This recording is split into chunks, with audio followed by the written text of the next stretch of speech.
The fucking pressure I was under. I fixed it apparently. Are we good? Yeah.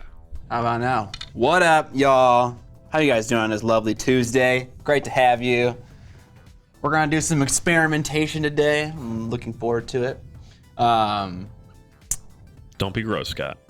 Oh yeah, we're gonna get sexual today. For sure, bud. All right, well, thanks for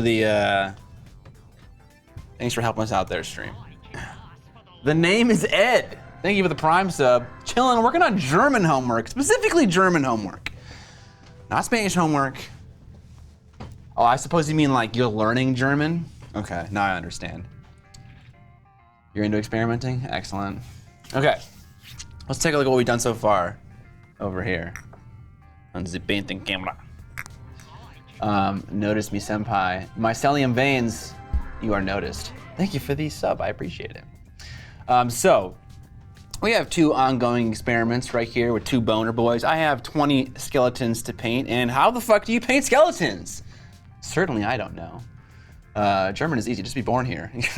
True. So, let me tell you where we're at in these two experiments, and then we'll consider doing some other ones. So, first things first, on this one, you can tell maybe a little bit the difference between the two. This one is a colder test, and this one's a warmer test. Basically what I did was I zenithally highlighted both of them, I believe, with a yellow, this color. But the shadow that I used was different for both of them. I used deep blue on one, and I used this Molotov one for all paint on the other. Leargard, thanks for the sub, I appreciate it. 3 months in a row, hell yeah.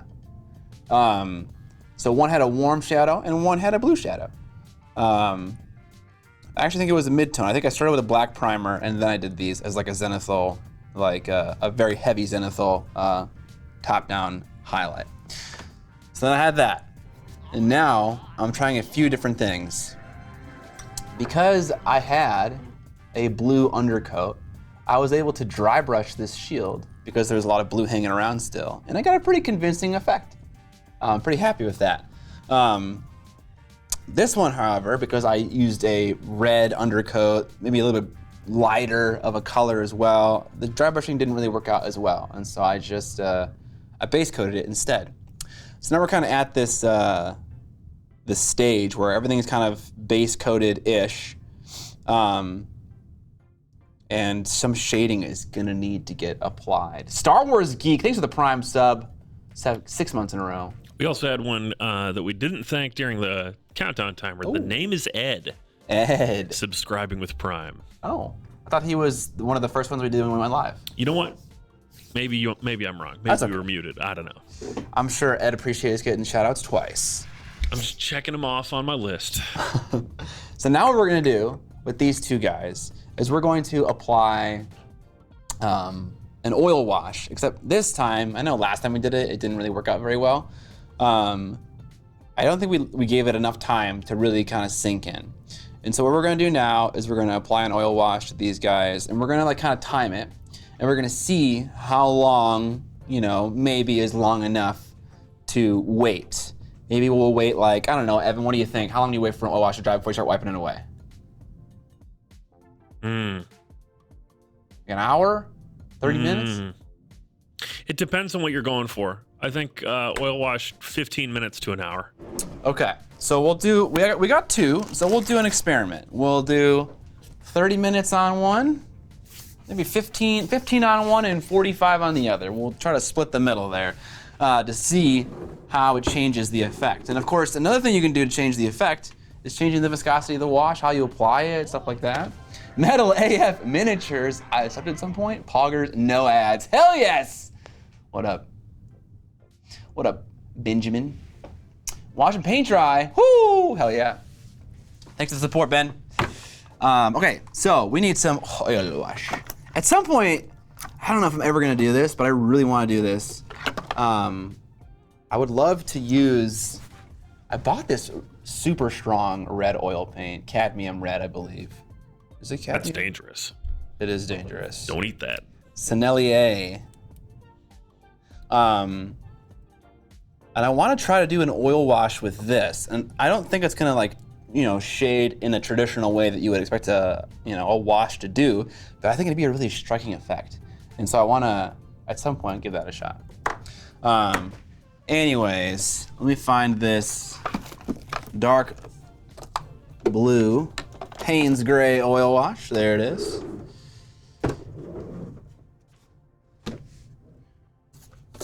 Payne's Gray isn't blue, it's gray. It says so right on the tube. Does it?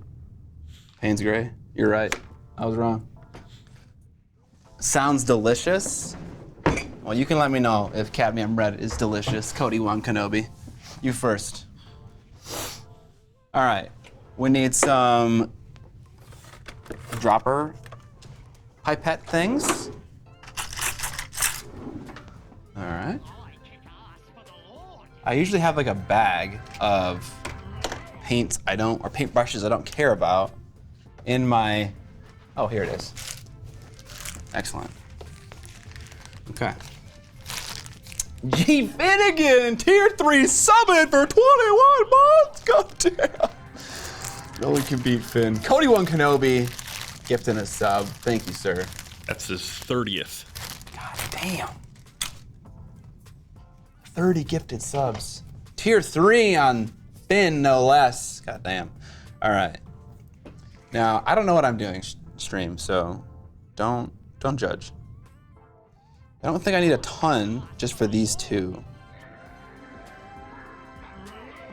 Someday I will figure out this oil thing.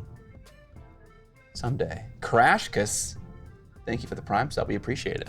If you guys didn't know, you can attach your Amazon Prime account to your Twitch account to sub to one free channel per month. You gotta re-up it every single month, but we appreciate your Prime subs. Finasan,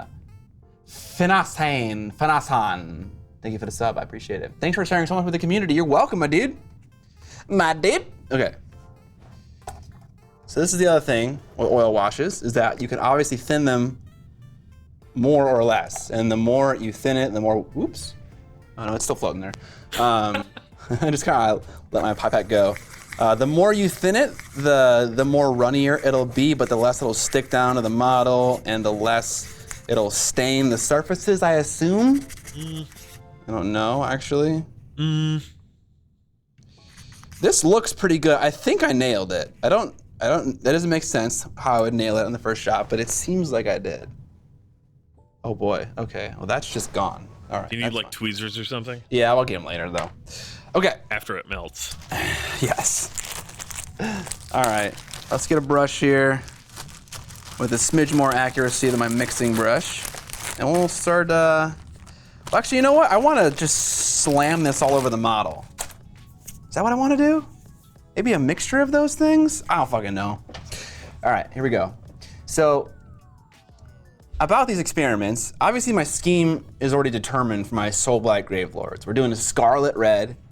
We're doing some kind of blue. I did desaturated dark blue and also teal, a cream color, and then a variety of silvers, metallics. I didn't actually think that much about metallics when I was coming up with my scheme. But that is the plan. I think I actually need more mineral spirits. Just a smidge more.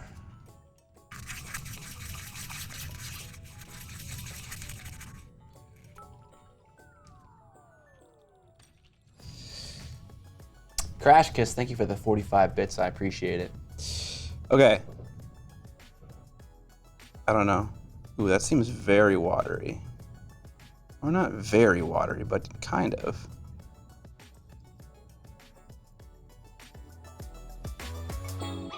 It's looking like it's doing its job pretty good.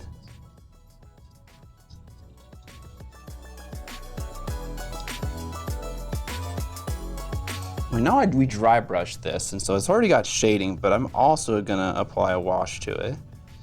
Don't know how necessary that is. Man, that really does a great job capturing all the detail on that scale mail. That's incredible. StarCraft Jason, 6 months of subbing. Thank you, sir. Hey, man, I just want to say your channel has inspired me to continue working on my miniature painting skills and wanting to get into more PTGs. Thank you for the sub. I appreciate it. Also, glad to hear. It's always good to hear that my videos actually do something, you know? Because I'm just sitting over here, just editing, just throwing shit up. And you never really know if it's like, is what I'm saying making any sense? Who knows? I say a lot of shit. I don't know if a lot of it makes sense.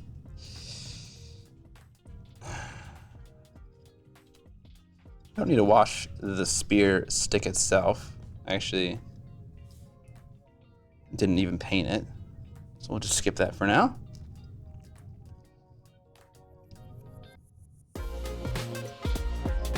Make sure we get every bit of the model. Okay, cool.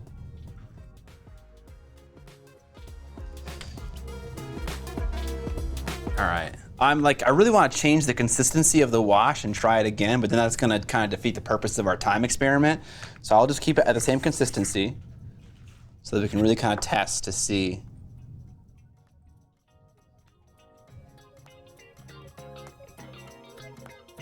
how long one should wait.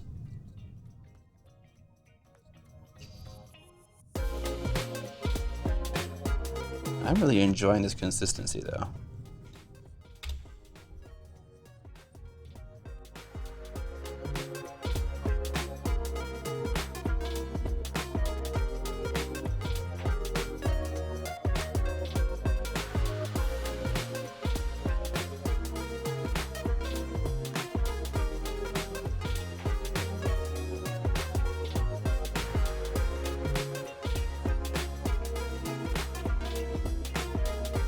All right, cool. We got 2 oil washes down. Let's put on a timer right now. It's 1:21. So at 1:35 and at basically 2, we will start to clean off some of the excess wash with some mineral spirits and also a makeup sponge-like thing. Scott playing with his bones.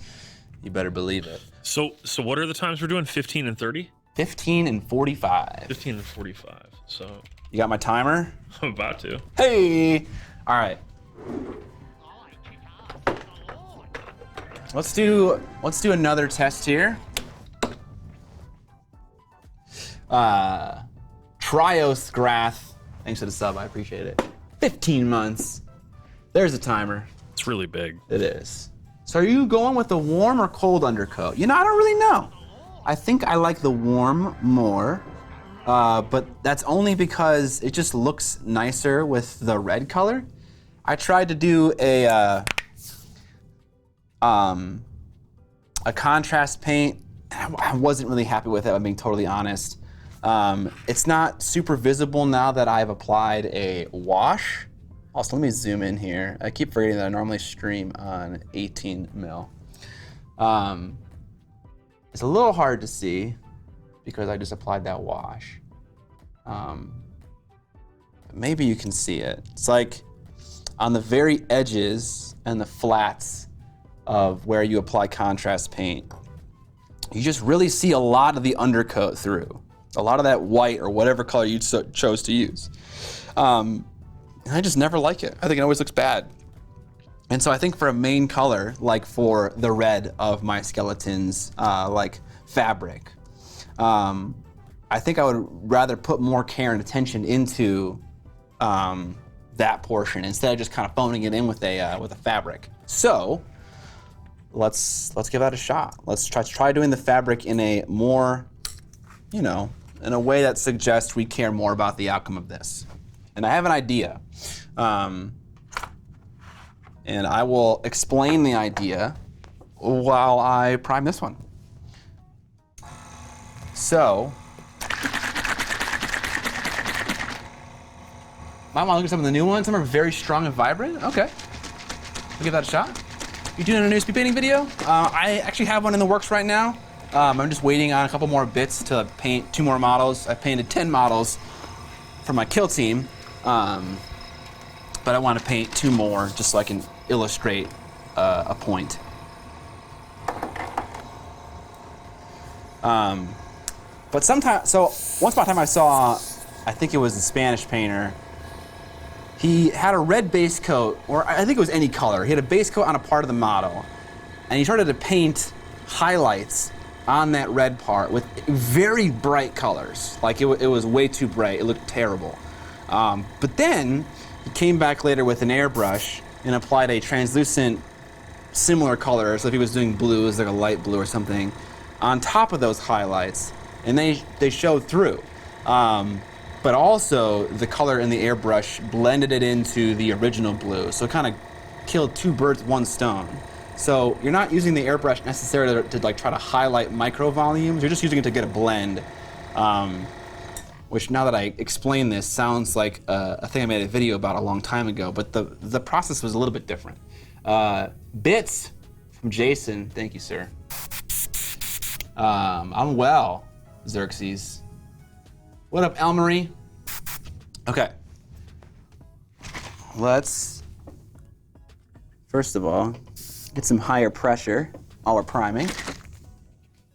My Kill Team Sisters took me like 20 hours. I think I came in under that, fortunately.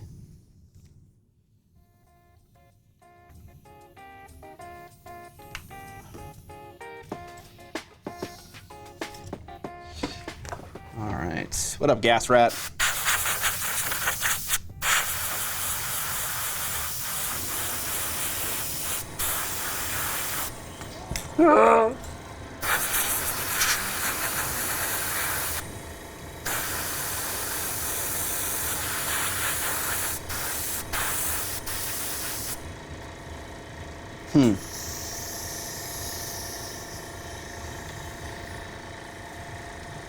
Sometimes airbrushes they get that tip clogged so fast, and sometimes they don't.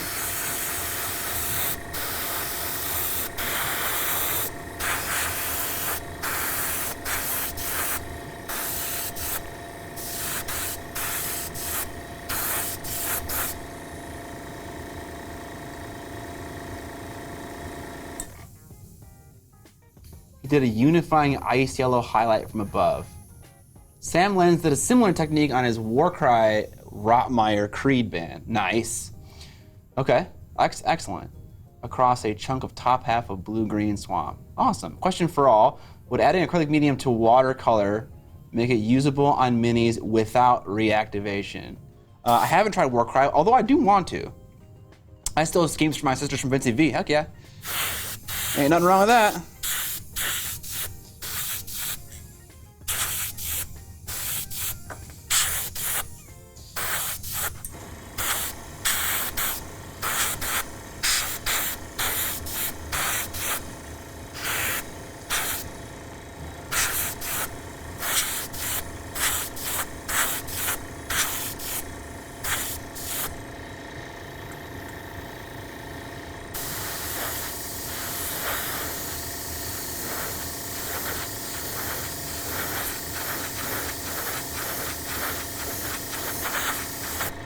All right.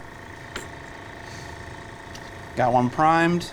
You know, while I got some primer in the hopper here and a handle available, let's just prime another one. Why not? Got my misprinted shirt, worth every penny. Heck yes. Glad to hear it. I want to get rid of those golem shirts.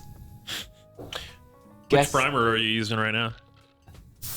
I'm using Badger Stynylrez. You guys, sorry, I didn't answer your question. Illusionary voice. Sometimes I just read a question and then just move on to the next one. In theory, yes, that would work. If you added medium to watercolor, that would help it to stay put. Having never tried that, I would assume that the more medium you added, the more it would stay put. If you add a very small amount of medium, you might still get some reactivation. If you add up more, maybe you'll get less.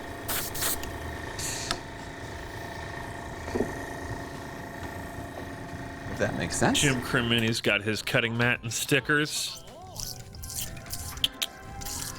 Hell yeah, dude. How many boners? Whoops. How many bones would a boner boy bone if a boner boy could bone bones? So many. Truly endless.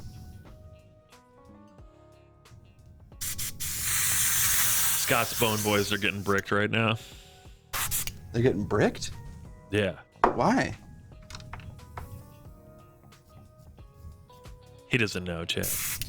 I don't know.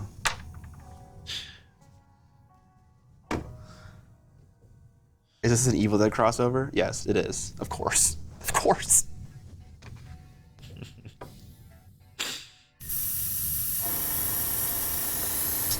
She Daddy knows what's up. G-Daddy? G-Daddy. That's what I said. You are picking up some stickers. Thank you, viewer. The anonymous viewer.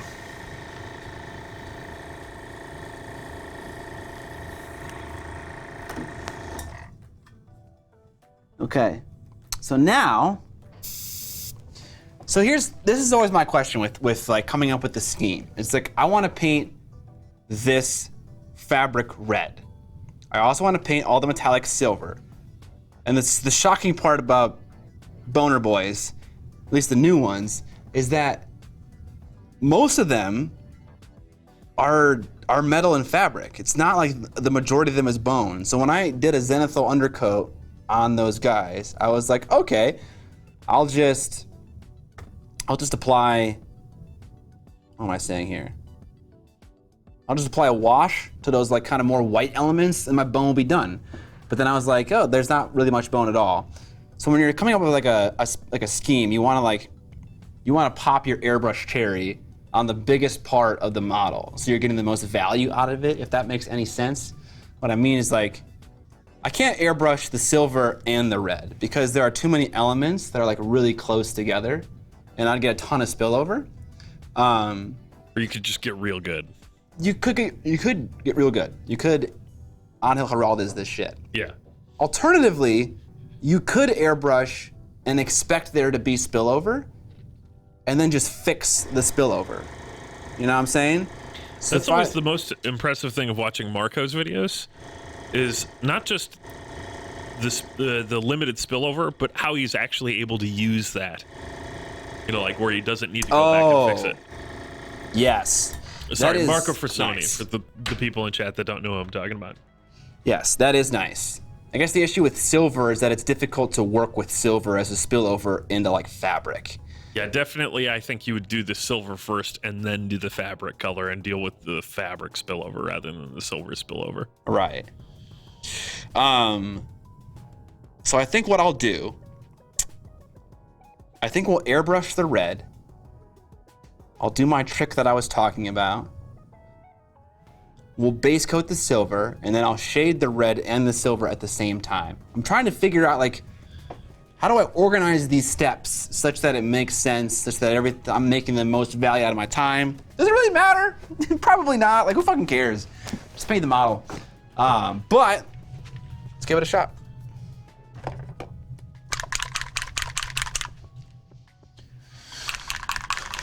I'm gonna paint with Chimera red.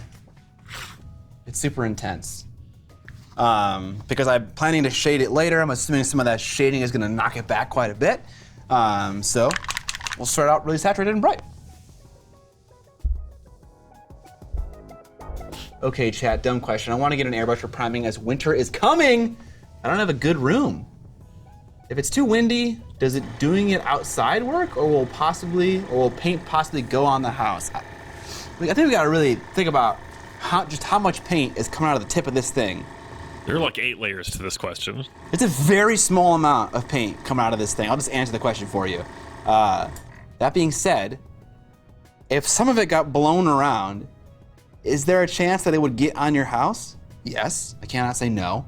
Is there a chance that you would see it? No, there's no chance. The only time that I ever had an issue with airbrushing overspray was when I airbrushed for like 8 hours straight. And you couldn't see the problem, but when you went and wiped the coffee table with like a cleaner, like the rag turned the color that I was airbrushing. And not even that much, just kind of like stained it a little bit.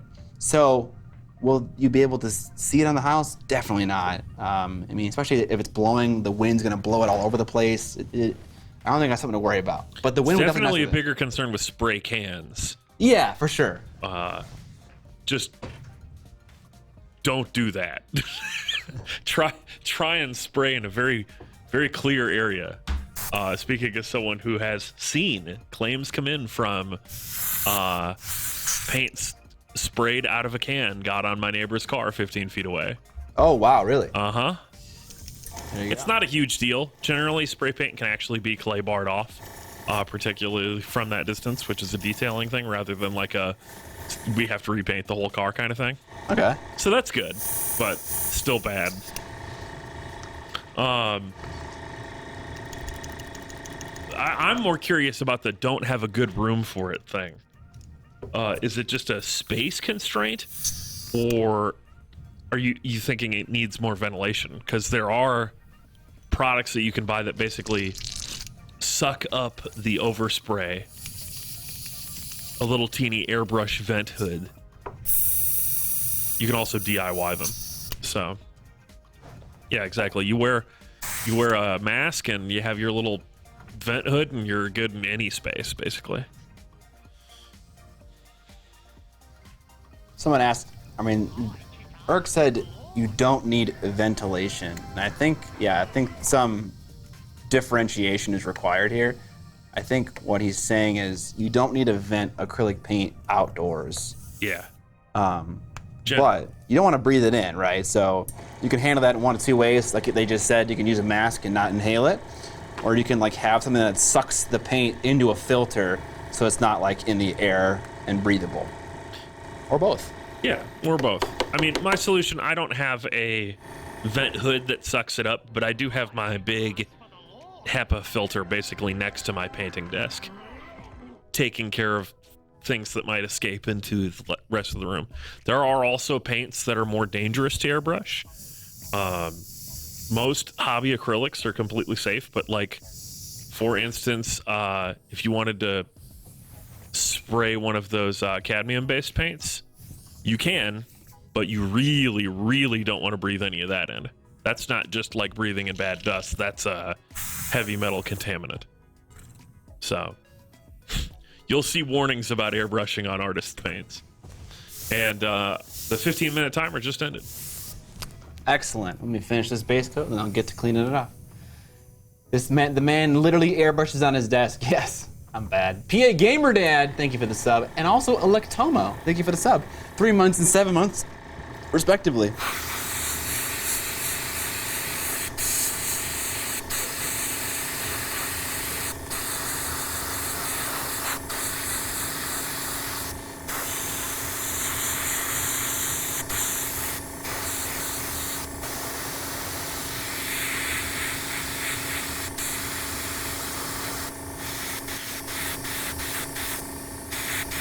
Man, that paint is really red.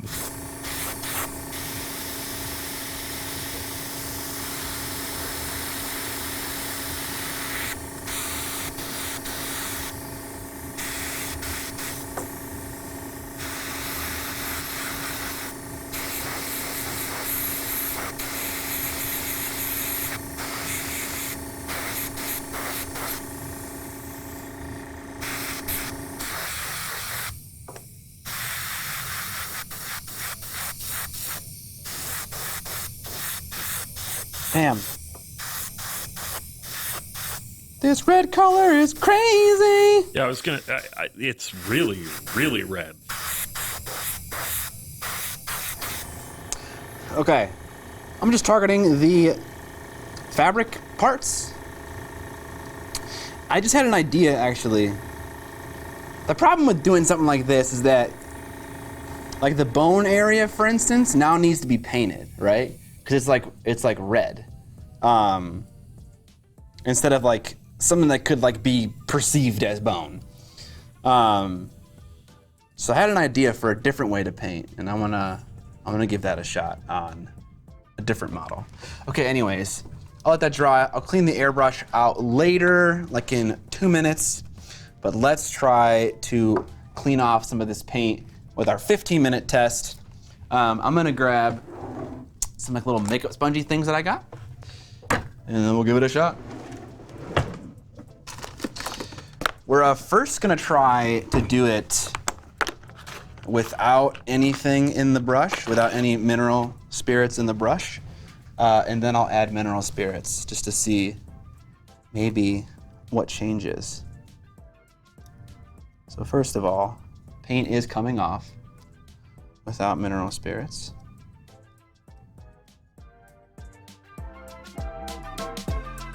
But not very fast. In certain areas, it's faster than other areas, which makes sense. If it was applied more thickly, it's gonna take longer to dry. Everything is right with the world. I'm gonna add in, I got a little bit of mineral spirits in a pipette over here. I'm gonna add some onto this brush, just very sparingly. And then I'll wipe more away. I kinda wanna see the shine of the metal come back.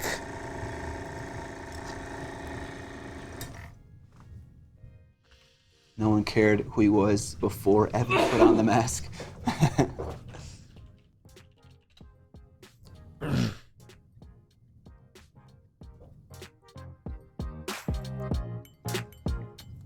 I think this shield is gonna be a little deceivingly good, just because we also did that dry brushing on it before.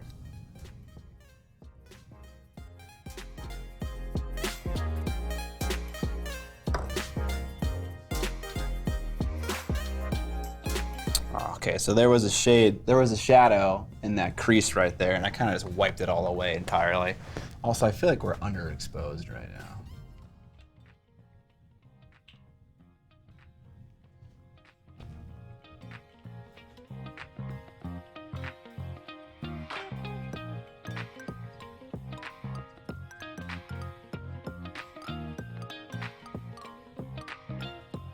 Okay, we kind of destroyed all of the wash that was in between each individual scale on that scale mail. And this is kind of always the issue that I struggle with when it comes to oil washes, is that sometimes you have too much mineral spirits in like your little makeup sponge thing, and you kind of soak everything away because it kind of squishes down into the recess as well. So something to kind of be aware of. I'm gonna pipette on more mineral spirits onto the other side of this thing, and then I'm gonna dab it off with my paper towel, just to like get a ton of the excess out. I want like the tiniest amount of mineral spirits. Let's see. Seems like no spirits. It might be, or just waiting longer. Maybe waiting longer is the key. We gotta change one thing at a time with this experiment. This step is very, very sensitive to pressure as well. Yeah, I'm like trying to really just kiss the surface of the model here.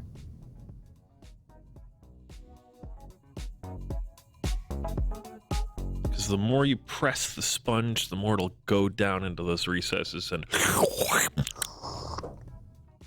just suck it all up. Also, I'm gonna guess that if you go across detail versus with detail, you're gonna soak up less. So for instance, he has these straps on his back here.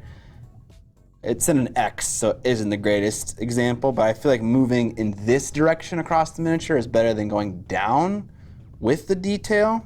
Similar to dry brushing, right? Like you're gonna dry brush against the detail, not with it if you want to pop out.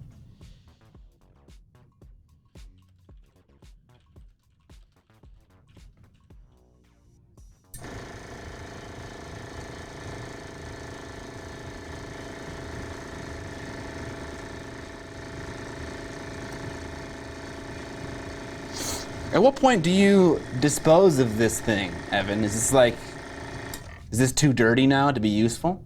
it depends, but I would say you're trying to go from muddy to completely clean, in which case you almost always want to be wiping on a totally clean sponge. Okay. You know, like you'll go through them more quickly. If you're doing more gritty stuff, you're going for that kind of grimdark vibe. A dirty sponge actually can help you not remove everything. Okay. Good to know, good to know. When will Evan paint on stream? Who says I'm not painting right now? How would you know?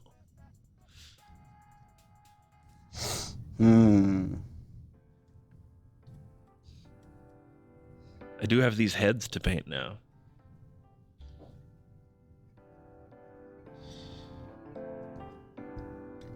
He pinged me, by the way, Scott. He said, hey, have you had a chance to paint those yet? Who did? The guy that made these heads for me. Oh, nice.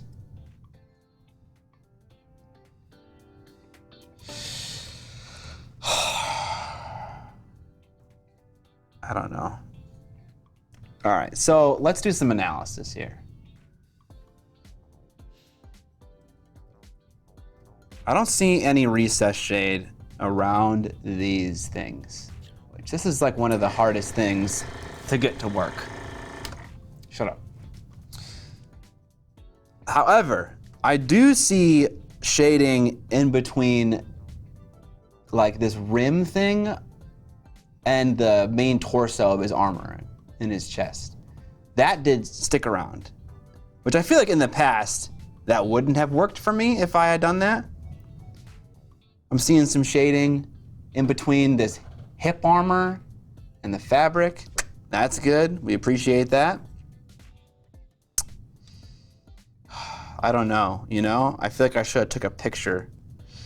We kind of obliterated a lot of it again in the scale mail here on his helmet. So I don't know what's right. Okay, totally clean. The other thing I'd point out, Scott, I do really like the makeup sponges, but I actually think that for what you're doing right now, I actually prefer cotton buds. Like I'm just gonna get cotton all over the fucking model, aren't I? Not if you're careful, or if you get the really good ones. Okay, so there are higher quality ones. There are. Okay. What up, Chew Paints? Scott, I can feel you judging yourself. You're doing great. Thanks, Forest Wizard. Appreciate it, man. There's a video that you should watch, Scott. It's called "You're a Good Miniature Painter." Hey, very nice. Okay. So I had an idea while I was doing this, and I want to do them at the same time because at a certain point the steps will sync up. And so let's clean out that airbrush that we got full of red paint, and then let's sync up those two steps, just so we can do a nice one-to-one comparison whenever it's done, that is. Hi, what do you use for lighting your paint area? I use two Intelitech LC160s and one Intelitech LC120. It's about $3,000 in lighting equipment. Let's show the people. AK, it's not worth it. Just gonna do this real quick. The only reason I have it is for filming purposes.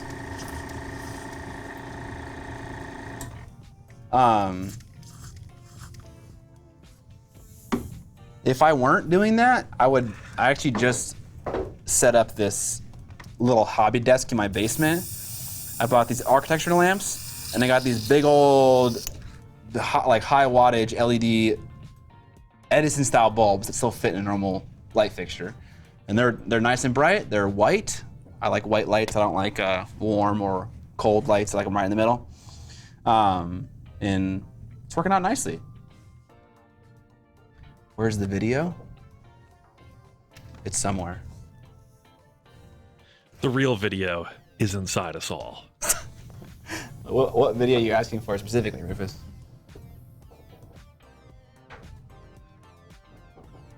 Man, Scott and John are balling.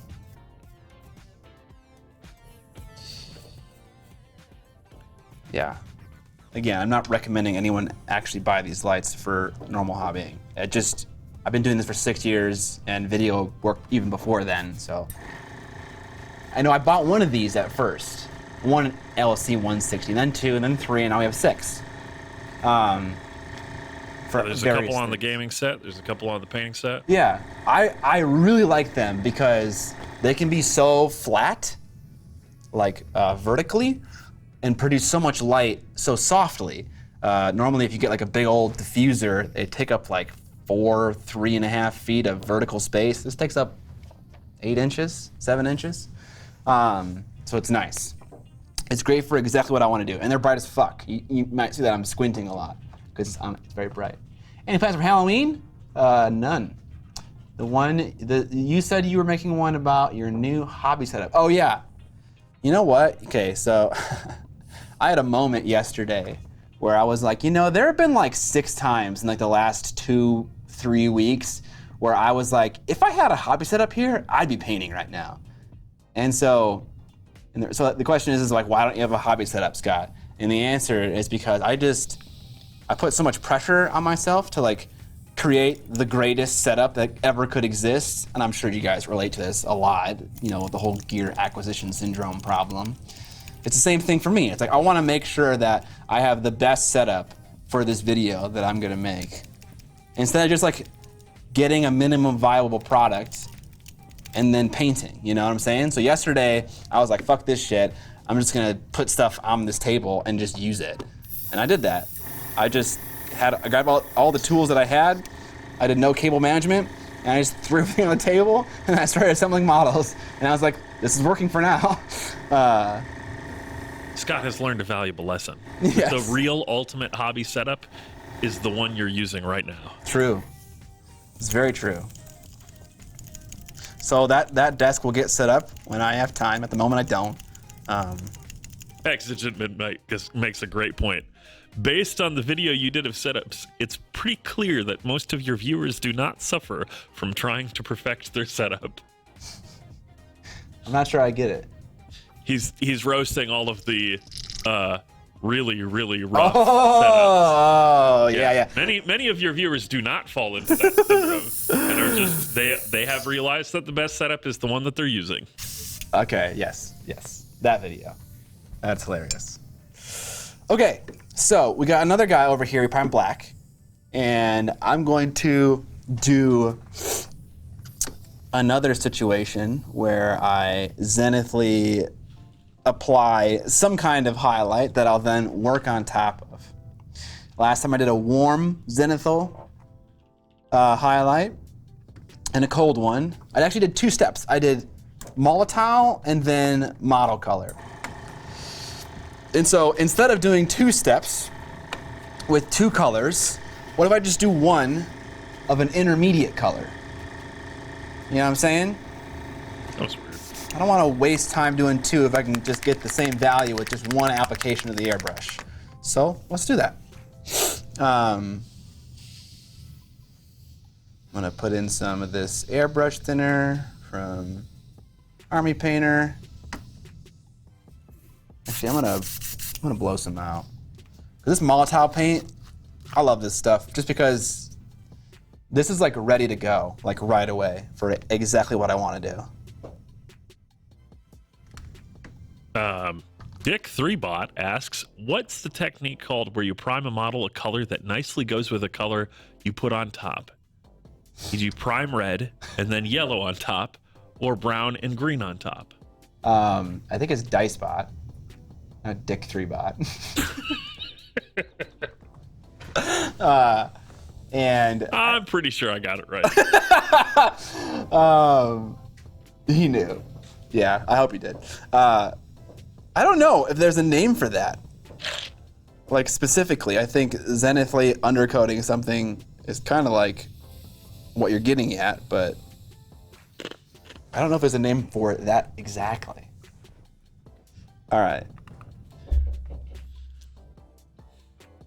I think our ice yellow here is getting a little cloggy. All right, I fixed the problem. Zenithal color theory. I like that, but that feels new to me. Because zenithal just refers to the light being at its zenith. Yeah. As in, it's a description of the position rather than the colors involved. Undershading, I mean... Yeah, undershading is very common. Or you could just say Craft World Studio style. I don't think there's a name for what you guys are describing. There probably is, but it's probably some obscure classical art term. Yeah, Oh. in 2D art, it's underpainting. Sometimes it's called a mother color. Yeah, void blending. Void blending is whatever you want it to be.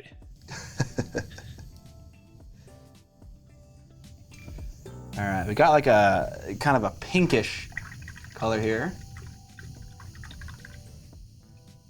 Moth color. Moth color? What?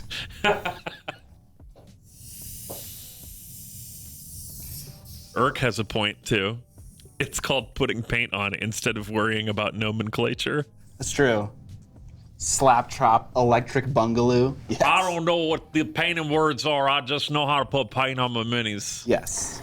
At some point, yeah. Is that what Urk sounds like? Yes. Okay. I think that's definitely a typical French accent. Yeah.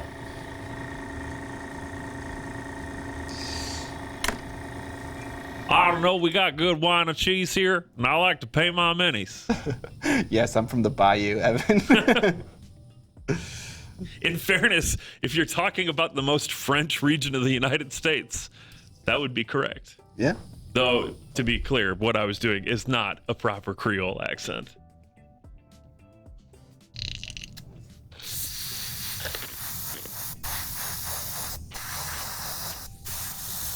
What was that? Okay. Whoa. I don't think. You know what? I think we're actually too zoomed in. All right. I don't think that this color is bright enough. Maybe it is. I don't know. Let's try it out. I'm going for a pink. Looks pretty pink. Zirconics. Subscribing at tier 1.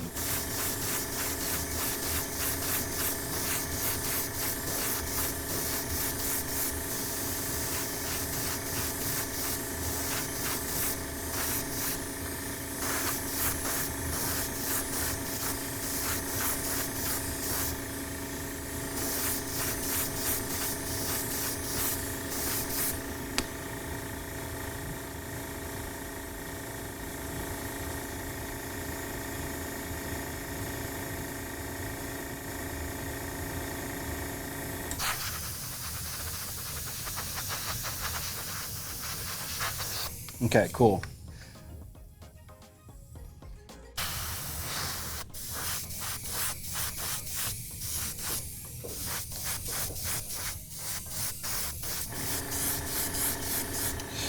Okay. He's looking pretty pink. He is. And you know, the more I think about exactly what I'm doing, the more I realize there are better ways or more efficient ways to do what I want to do. That's okay. Okay. I mean, the most efficient way is to just go on Fiverr and hire someone to paint your army. Is that true? I don't know. Strip it. Seems like the way that requires the least amount of work from you. Therefore, it's the most efficient, right? Sure, yeah. Can't argue with that. I have regrets. No, I don't have regrets yet. Generally, or about this painting? Both? I'm a pretty regretless. Is that a word I can use to describe myself? One without regrets. What's that word? Is there a singular word for it? I mean, regretful is a thing. Yeah. I guess regretless.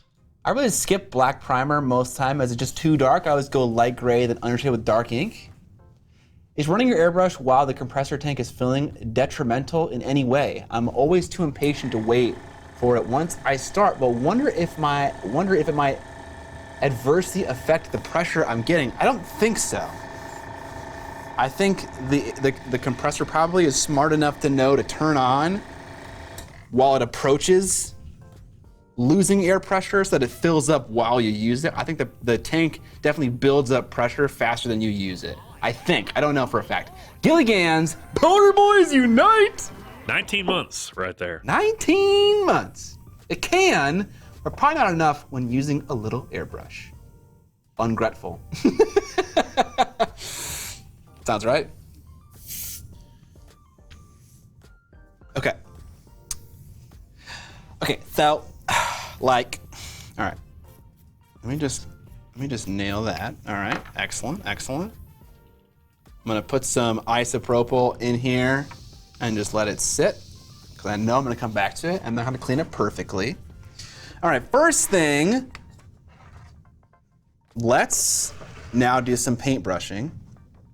When I did this test, these two tests, I used Flesh Terror Red, which I believe is more of a crimson color. Let's instead use a different red. What's that one called? Blood Angels Red? Blood Angels Red is like the red. Red. Let's do it.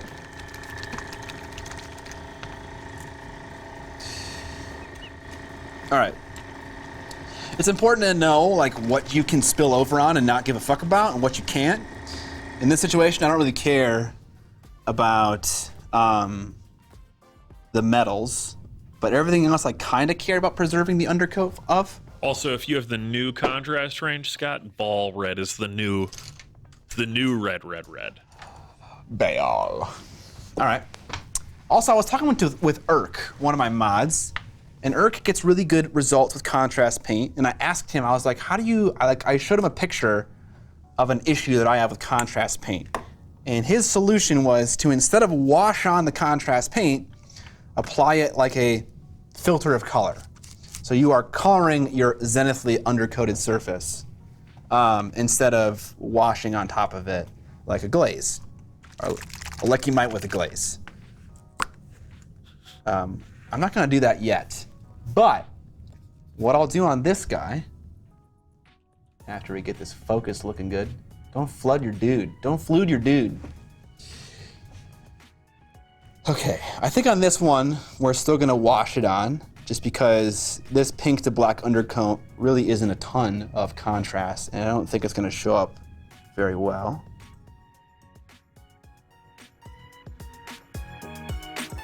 Yeah, the timing on that timer was perfect.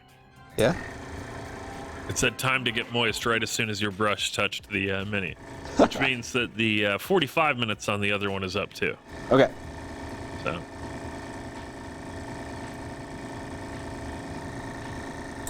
Oh, that's looking better.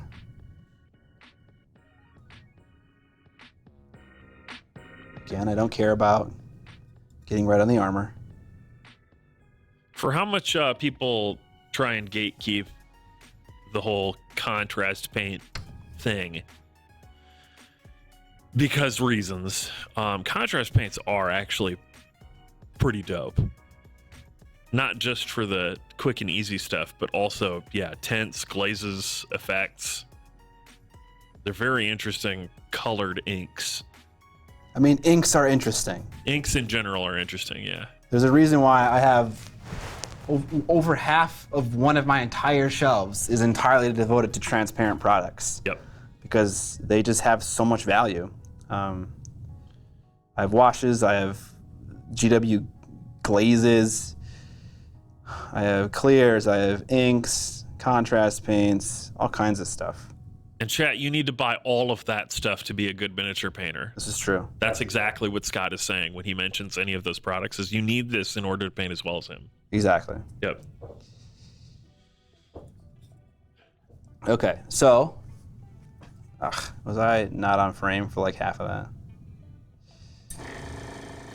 I can see a ton of wash or whatever collecting right there.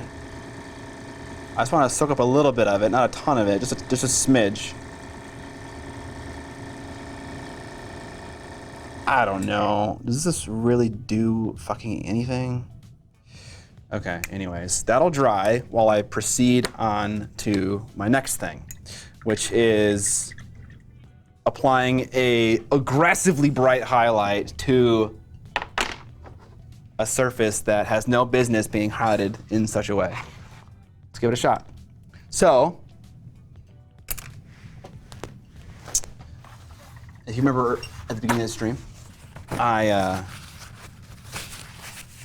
painted the fabric of one of my boner boys with Chimera Red. That was an hour ago, man.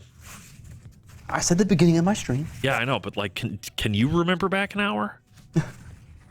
Yes. Damn, man. Damn, man.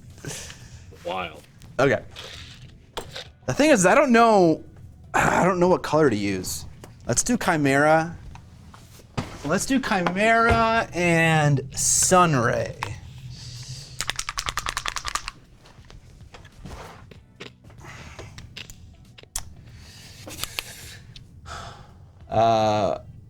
Miniac or chat, how do you usually go about painting non-traditional skin tones, gray, green, blues, that kind of thing, while making it still read as skin? I'm starting a Kratos bust, and I'm super stumped by how to do the skin and markings.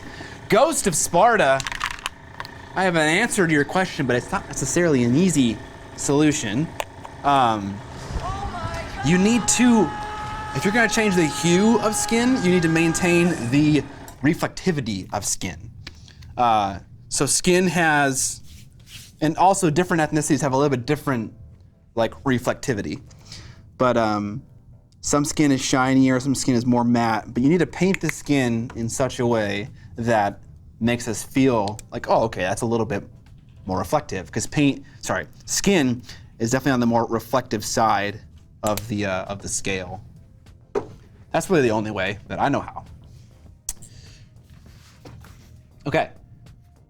So, I got Chimera, the red,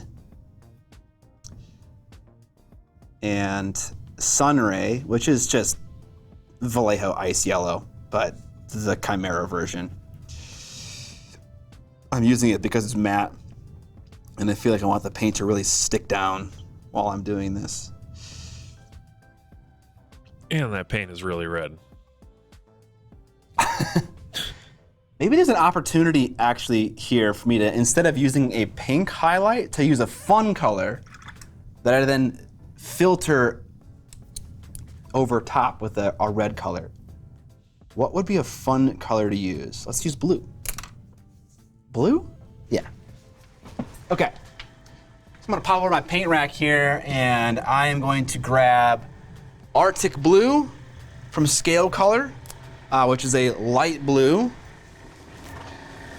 Sorry if I'm just kind of moving around right now. Highlight with black. Proceeds to apply gloss varnish to skin. Yeah, I mean, that kind of works. Miniac, what do you do when you're painting at your hobby desk and a cat gets in your storage case? This may or may not be the predicament I'm currently in. You have to get him out of there. Okay. So, again, here's what we're using right now to highlight. It's Arctic Blue. I'm gonna mix in a tiny amount of red just to kind of bring it back into the world that we're operating in. Red. Pizza Pick 9X, subscribing with Prime. Thank you, Pizza Pick. Okay, again, this is gonna look like I am just out of my mind. I'm terrified.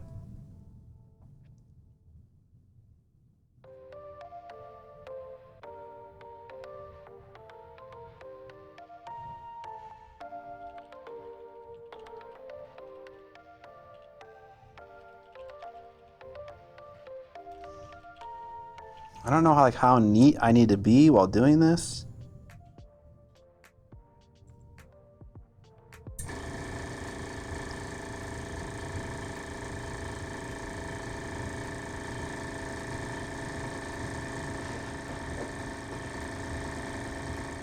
I gotta say, Scott, your airbrush setup leaks a lot of air. It's if I do this, it won't. Your quick disconnect is a little it's the quick off. disconnect. It's a little jank. I'm already discovering a mistake that I made here. I think if you're going to do this technique, I think it makes more sense to use a dark color than it does to use like effectively what I use, which is like a mid-tone color. Because when I airbrush over top of this again with a red, I'm afraid that it's going to blend in too much with the red that I applied earlier. We'll see though, but I don't want to draw any conclusions just yet. Also, I don't know how aggressive to be with this highlight.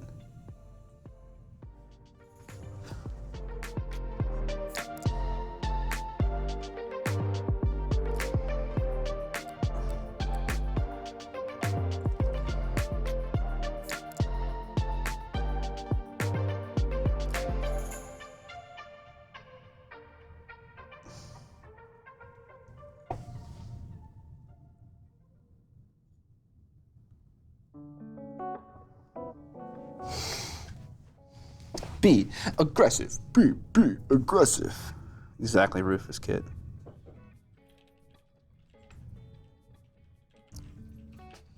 The other thing I want to like kind of be aware of is like how fast is this? I'm not very able to like Thunderwing Doomslayer subscribing with Prime. Dang, what a name.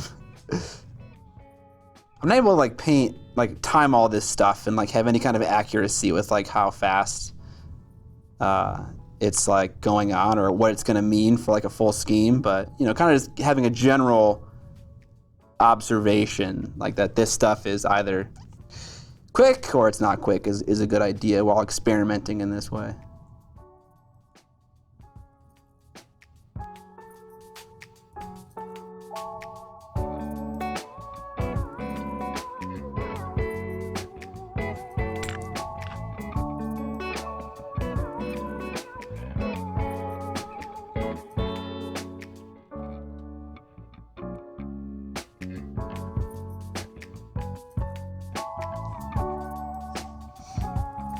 What up, Lummox Beast?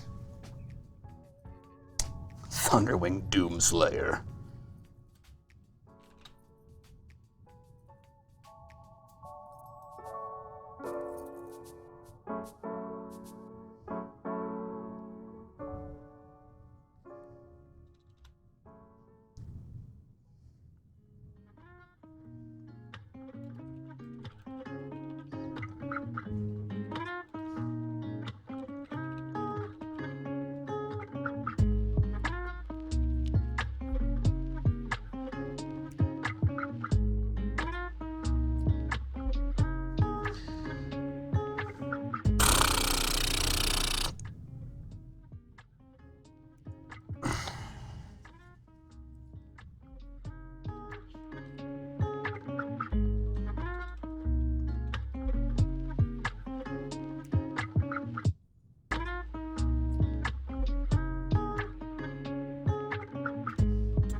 I suppose you could also do edge highlights right now. That would probably show up.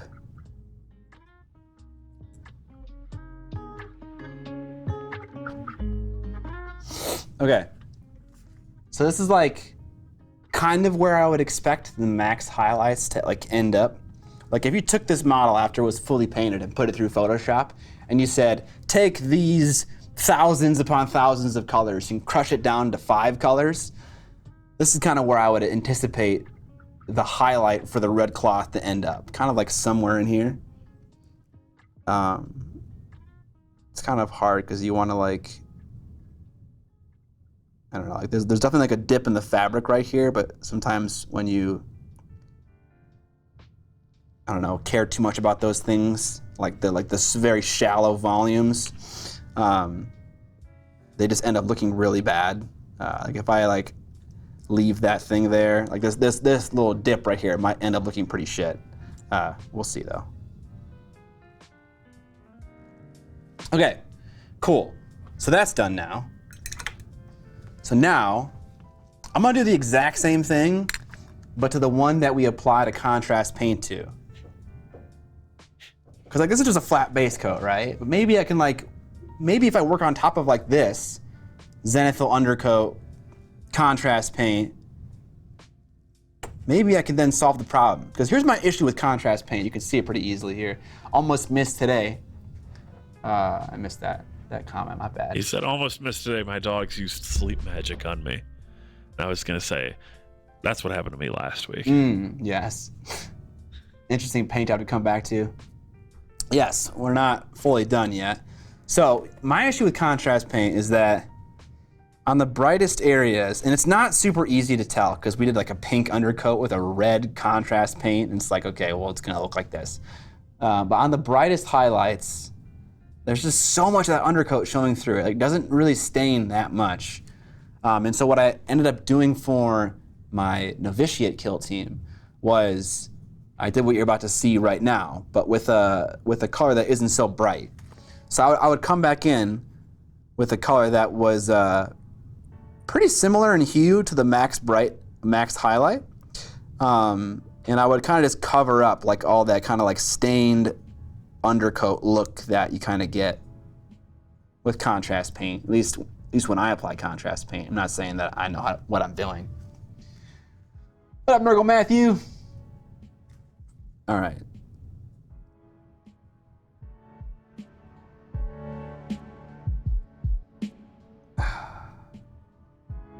Man, my brain sometimes just goes a little crazy. Like I want to like test every single step of this process. I want to be like, oh, okay. Well, I used a blue highlight for this stage. What about a warm one? Okay, I used this contrast paint here. What about another contrast paint? Okay, I'm gonna apply a red ink on top of this. What if I applied a red contrast paint on top of this? I just feel like I want to test all these things. Cause I just love to know. I just love to know. I love to know that the choices that I'm making are the right ones, or at least close to it. But obviously, this is a sickness that I have. Your brain's on fire, as you say. Yes. I don't know if any of you guys get like this, but sometimes late at night, I'll just be sitting there and just thinking so much about like something that excites me. And I just will be unable to sleep. It's like literally impossible, just because I'm trying to like figure out all these things. And my wife was like, you should write the things down. And so I did that once, and that just made it worse. I just ended up staying up later and doing all these things later.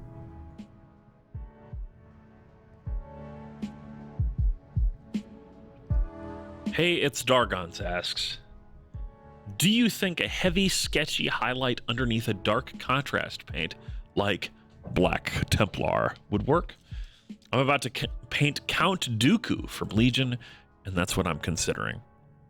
Yeah, that definitely would work. And you would not be the first person to have tried that. I'm not saying that to say you're unoriginal. I'm saying that's meant to say that I'm not just saying that I know. Get called out for being unoriginal. Yeah, no shit. Trash. No, I'm not saying that you're unoriginal. I'm just saying that I'm not just saying that I know it would work. I've seen people do that countless times, and it does work to varying degree. I would say that it's a little bit skill dependent. You're not gonna just employ that technique for free and have it look amazing right away. You're definitely gonna have to learn some shit. It's kind of what the slab chop thing is based on too. Where you're doing highlights underneath where you're going to do the contrast. Yes, this actually has an old hokey French art term for it. It's called grisaille.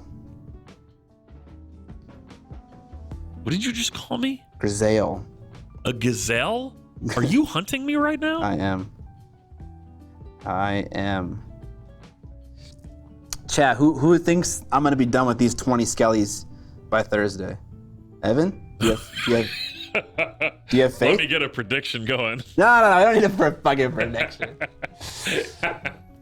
0%. Dope. Oh, it's 20? Oh, it's 20. Yeah, it's 20. Hey, don't worry. He's already got 2 mostly done. Hey, I have a really nice one painted really well. You mean Halgrim? Yeah.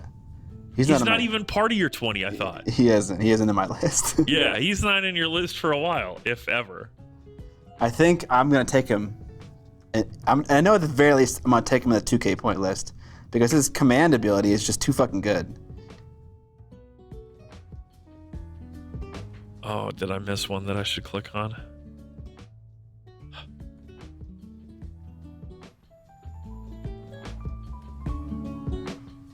Obviously, what I'm doing right now is also like skill dependent as well. Like if you don't know necessarily where your brightest highlights are gonna end up, then this could look really fucking bad.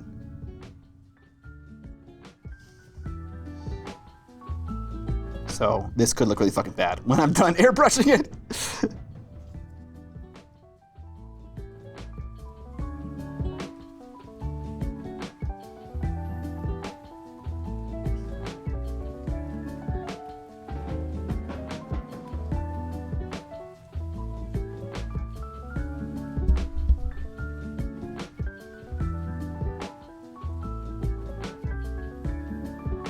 Froba Fett asks, Have you ever tried using gouache paints, especially through the airbrush? I've experimenting it with it off and on the last year and getting cool results, but I almost never hear any mini painting content creators talk about it. And before you ask, Scott, shout out to Vincey V's most recent video, which is specifically about those kinds of paints. Gouache? Yeah. Yeah.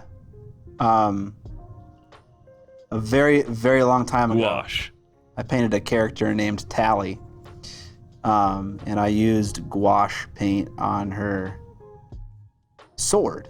But the only reason I used gouache paint was because, like there was a hot pink gouache paint that was just like insane, and so I bought it and used it, and it worked out fine. But for anyone who doesn't know what gouache is, it's just acrylic paint.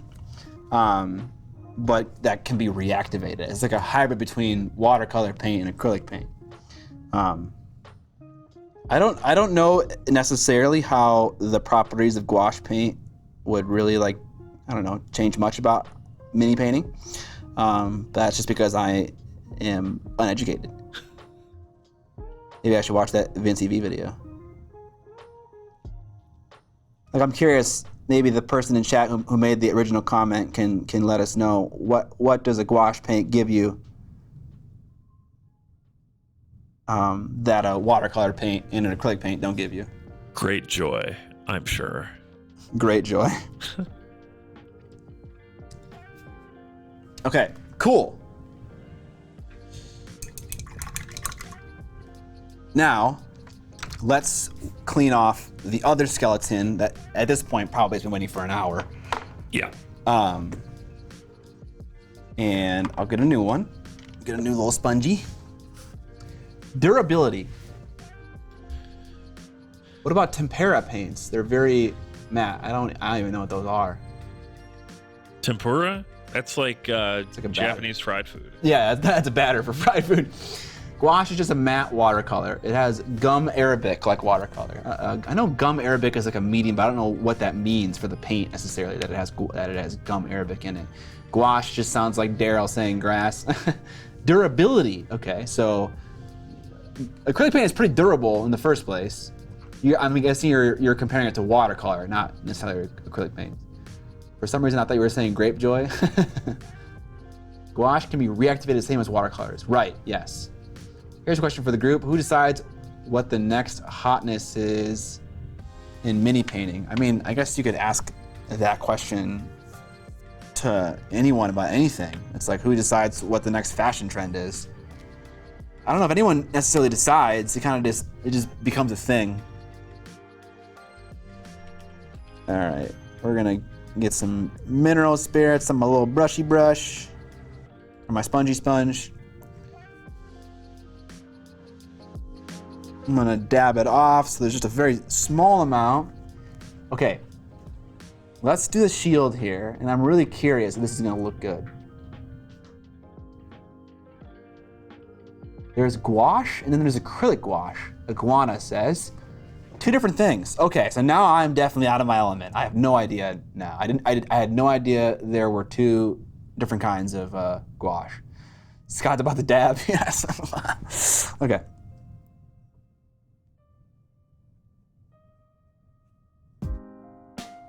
Just lightly touching the surface, and we're getting some darkness in that recess right there. That's really pleasant, actually.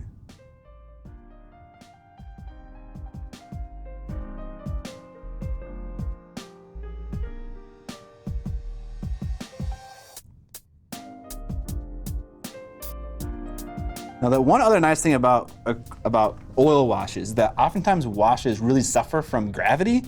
So, like, you might have even noticed with this one that there was a lot of wash on the bottom of the shield, but not on the top. And it's because when we set minis down to dry, we set them up right. And then the wash kind of runs down the model. And so sometimes that can happen to the point where you're not really getting a great result on the tops of details versus the bottoms of details. But with an oil wash, you can make them thicker so they stick better, which is really nice. That modularity really does help.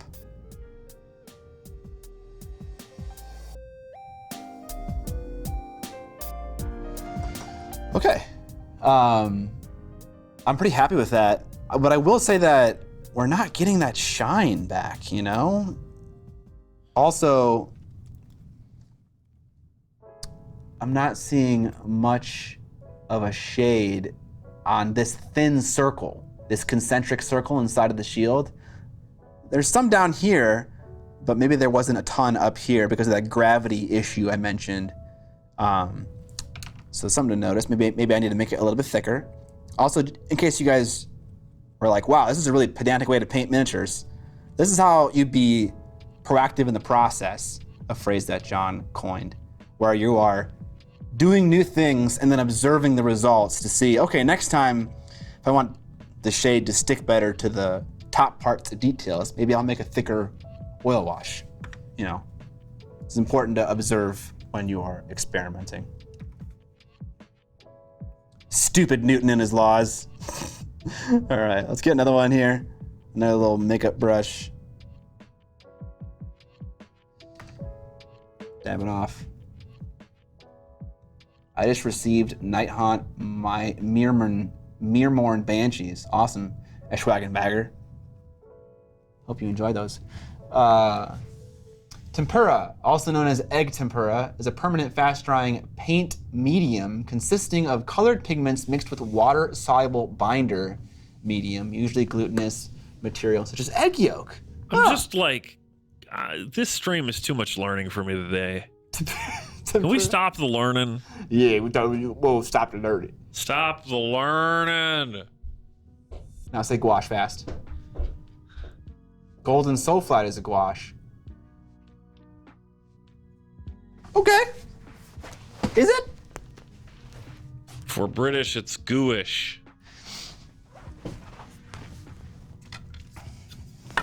All right. I'm gonna apply. I'm learnt for the day.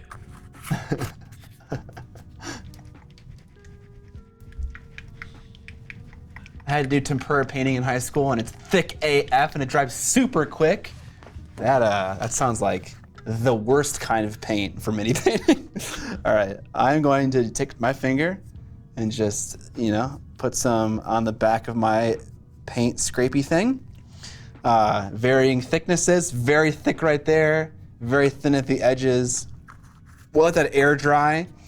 And someone remind me, at the end of the stream, we will try to reactivate that with water just to see. Also, does it say gouache on the thing? What kind of paint is that? Yeah. Matte acrylic, stir thoroughly, clean with soap and water. Clean what with soap and water? Clean yourself. Oh, that's the Soul Flat. Didn't someone say this was gouache? I don't know. What about Golden Demon? What do you think about it?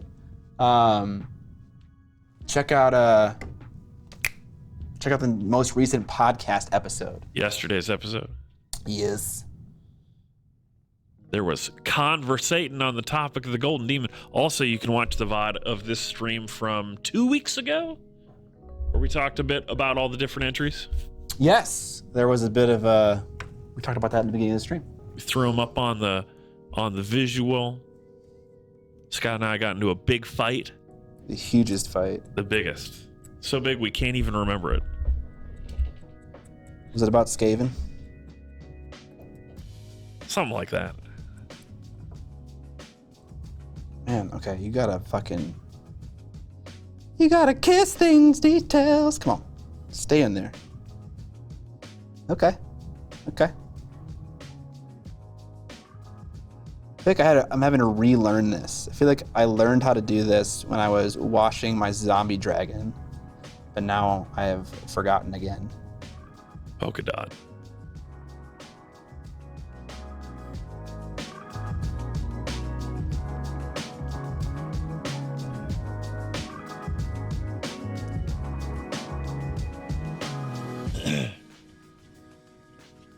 I will also say, when you're soaking up oil wash, definitely you were right before about the direction mattering, but it's also kind of like dry brushing. where you can create specific effects by only moving in specific directions. Yeah. I agree. So I'm gonna target the areas that I want to have a brighter area. So like his hip right here kind of pops out a bit.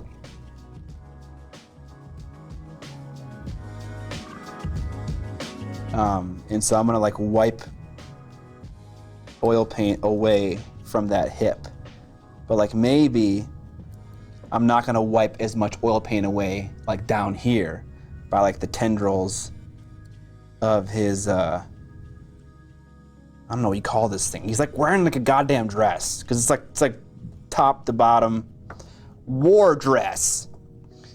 It's like you're kind of reverse painting, right? I'm like removing dark color where I don't want there to be shadow, which is not typically how it works, but that's what we're doing right now.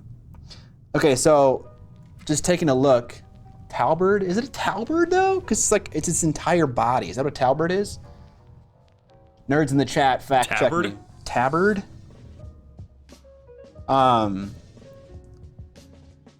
If you look at the scale mail, I'm seeing some more blue in the recesses, which is good. So the thick paint helped with minute details like that. And also in his forearm area right here, we're getting a lot more detail. Before we had done the wash, this was kind of all just like one kind of pale maroonish color from the undercoat, and now it is something. So that is nice. The metals though, I don't know, they don't look that great. They look like they're not shiny anymore. And someone asked, do you have advice on how to deal with that? If you want to varnish metals, how do you do it without ruining them? And I don't really varnish a ton, so I don't know the answer to that question, but I feel like the answer is to like apply maybe a gloss varnish to your metal. If you're gonna varnish the metal, do gloss. Now that said, I think Vince actually talked about this in his most recent video as well, which is as you're moving through the mini and you're varnishing, you just put the metals on top at the very end. Last step. So you paint the metals at the end? Yeah, like after you've done all the other stuff, that way you don't have to worry about getting matte varnish on your metals and ruining their sheen. So, okay, you know the obvious second question then, right? Like, what do you do when your model is predominantly metal, or like you're painting, you know, red cloaks, and it's a metal dude, you know? You're just not gonna have that part of the model protected? Yeah. Okay. Okay, I got 2 inks here. Hey, before you do that, actually. Yeah. This is a question you're going to want to answer. Okay. Flawless Smith asks, hey, Scott, I might make it to LVO. If I do, I want to enter the painting competition. Is it cool if I use your warrior model? No, it's not cool. Yeah, that's what I thought. How dare you, sir? No, of course. These high-quality figurines aren't for competition. Absolutely not. Yeah, absolutely. You can absolutely do that. Because they'll give you an unfair advantage. I appreciate it, man. I can't wait to see them in the case when I'm there at LVO, because I'll be teaching a class with John. Okay, so I got 2 red inks. I got fluo red and I think crimson red? Yeah, no, just called crimson. Crimson. Fun word to say. Pretty color. I love crimson. You haven't nailed the ability to show red accurately. This looks a little bit more orange than what it should be. Yeah. It looks like fluo orange, actually. Yeah, it is, and I promise. Whenever I've used this in the past, like maybe 3 times, maybe 2 times, it never really does anything. So I'm kind of apprehensive to even use it. The alternative could be to, again, reuse the contrast paint. Let's try the red ink first, though. So I'm gonna shake it, and a hack for Dollar and Rowney is If the bottom of the jar is fully liquid, that means you know you've mixed it enough. For instance, this is not mixed enough. You can see a little spot, but all of this stuff down here is all pigment, and I want that. Anyways, so yes, so we're still talking about so flat and it being gouache or not. I don't think so flat is gouache. I think you meant the Liquitex gouache.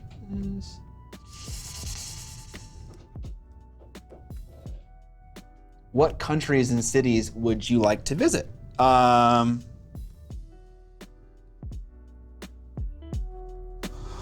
I would love to visit Singapore and Japan and South Korea.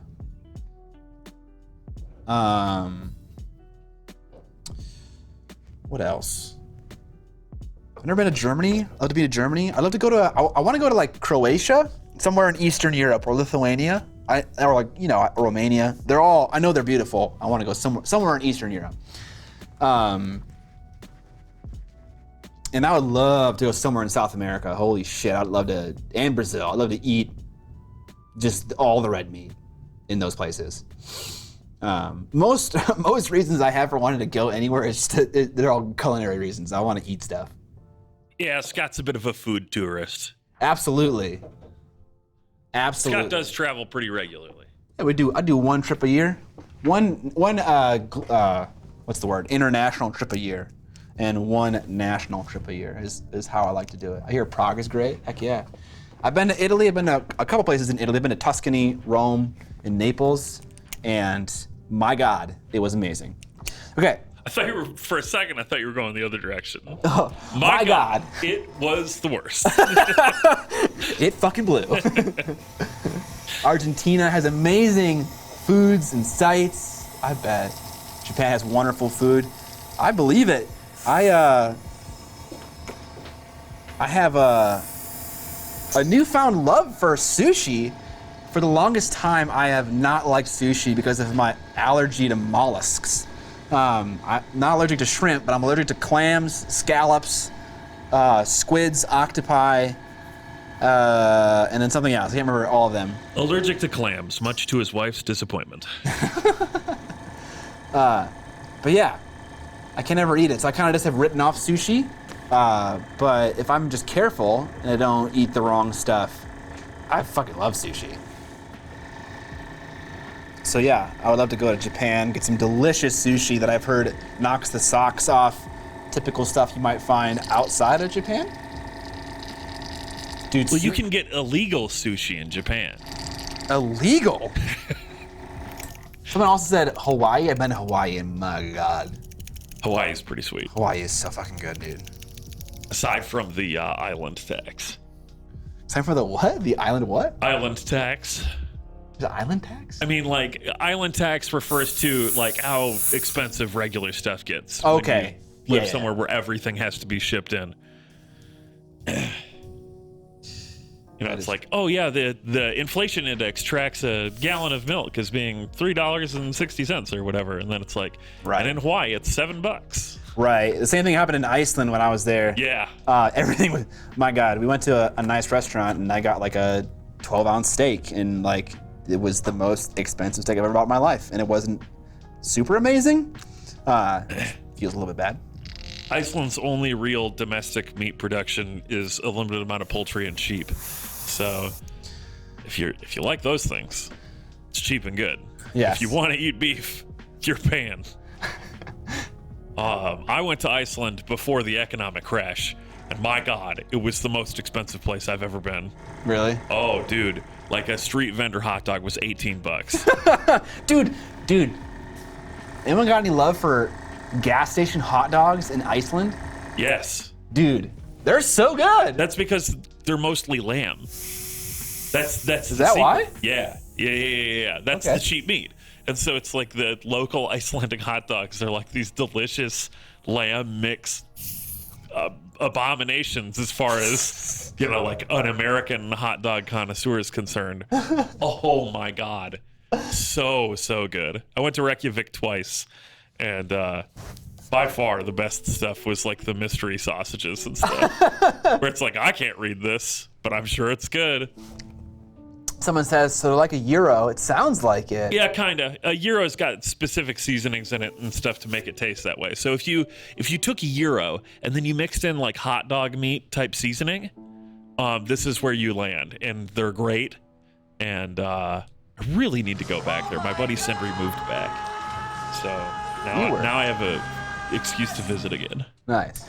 That's awesome. Always having a friend in the area you want to visit is always nice. Viewer picking up stickers and a cutting mat. Thank you, sir. Huddleston said, I'm going to Iceland for my honeymoon. That's exactly why I went to Iceland, was for my honeymoon back in 2016. Enjoy it, man. We didn't do the whole ring road thing. We just stayed on the eastern half of Iceland. We're by Reykjavik and north and Hafnarfjorda and like all these places on the east coast. The ring road thing has got novelty to it, but it's the city is really where it's at. Yeah, it's definitely cool. Okay, so now I got red ink, crimson ink, sorry, in my airbrush. I'm gonna apply it to these areas of highlights. And now I think you're gonna begin to understand why I should have done a darker red. And it's because I could simultaneously apply a zenithal highlight to this model while also turning these bright pink blue highlights into omega highlights. I could do both at the same time. But now, all I'm gonna do is just color these to be a color closer to that red, which is gonna look cool, I think. But it could look cooler if I was doing both.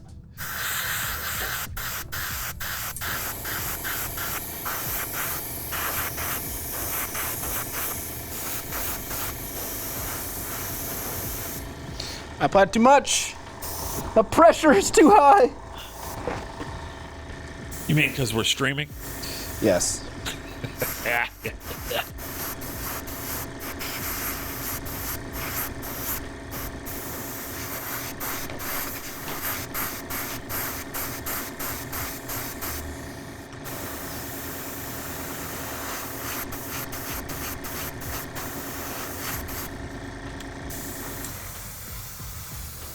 Okay, so I fucked up. You can probably see that there's this. I did not cover over this highlight with any kind of consistency. It's like kind of like splotchy, and that's because I applied so much ink that it kind of flooded the surface and then started to pool. Instead of just applying a thin veneer of paint evenly over that highlight, I flooded it because I was impatient. So what I'm learning is that maybe I don't need to thin this at all for what I'm doing right now. Because I hate it when I'm airbrushing, I don't see anything happening. I fucking hate that. And I get like so impatient and I just start to, pull the trigger more. And then bad things happen, undoubtedly. So maybe for what I'm doing, I don't need to thin it. And I won't. I'm actually gonna just swap it out right now, because it ain't working. It ain't working, Chief. Are you me? Yes. I never thin inks in the airbrush. The only ink that I've thinned in an airbrush are Citadel inks. And I feel like it's because they're ancient. And they just have dried out a lot over the course of me owning them for 20 years. And because of that, they've gotten more potent. And so, but I think all my new inks that I buy, well, some of them, not all of them, don't really need any thinning. All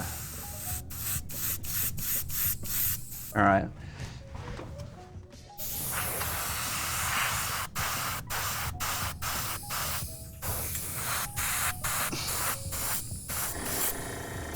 I did it again.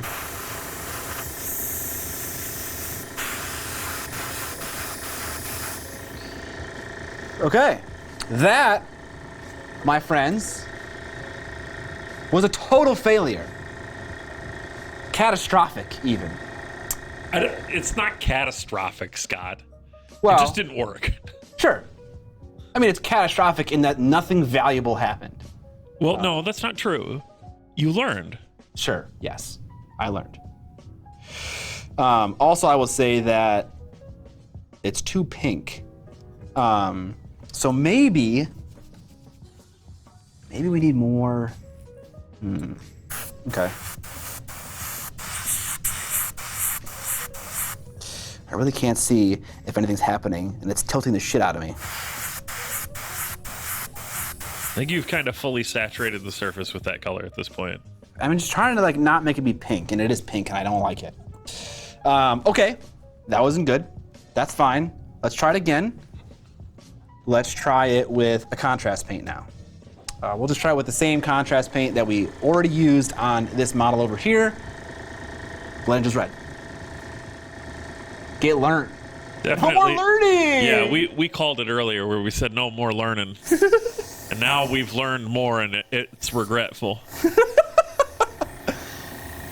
All right, instead of talking about learning, let's talk about what movies I've watched recently, because you all love to know that I've seen X movie for the first time ever. Everyone goes, oh my God! Here we go. You haven't seen that until now, dude? Are you kidding me, dude? Let's see. Also, it's fucking hot in here, bro. Yeah, it is. Is the AC off? The AC is off because it was 20 degrees this morning outside. Were you awake? Yeah, I got up at 3. What? I don't get you. I'm unpredictable, Scott. You are. I have secrets. I have stories. I have secrets. You can't now. What airbrush is it? I'm using a Wada HPBH.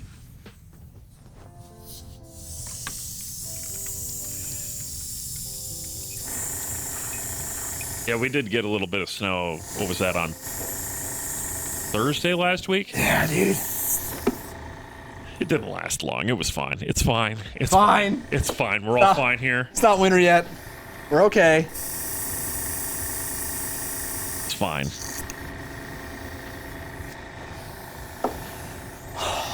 Did I see a cheeky Eons of Battle in the chat?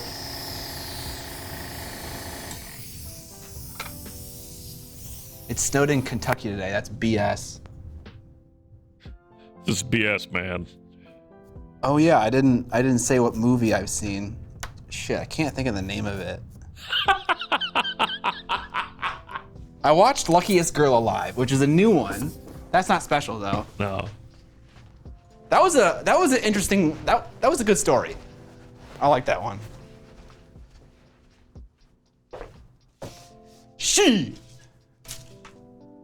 Oh wait, my phone is definitely at my desk because I did a little video thing for Instagram. Yeah. That's what you're looking for right now? Yeah. Because you got to look up your thing. I review all the movies that I watched. I can just go to the website. Oh, I'm not signed in. Well, let's see who I'm signed in as. Where is my phone?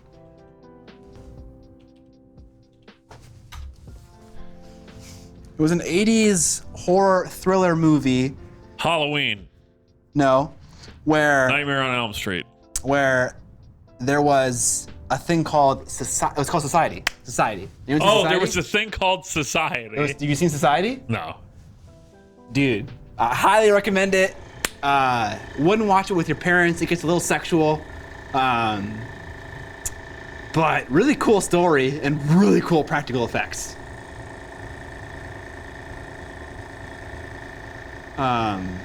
Yeah, so I watched 3 movies. I watched that movie, Society. I watched Luckiest Girl Alive or Ever, and I also watched that other one, Marcy, Mary. It's 4 names, and they all start with M, and it's about like being in a cult and coming back from that.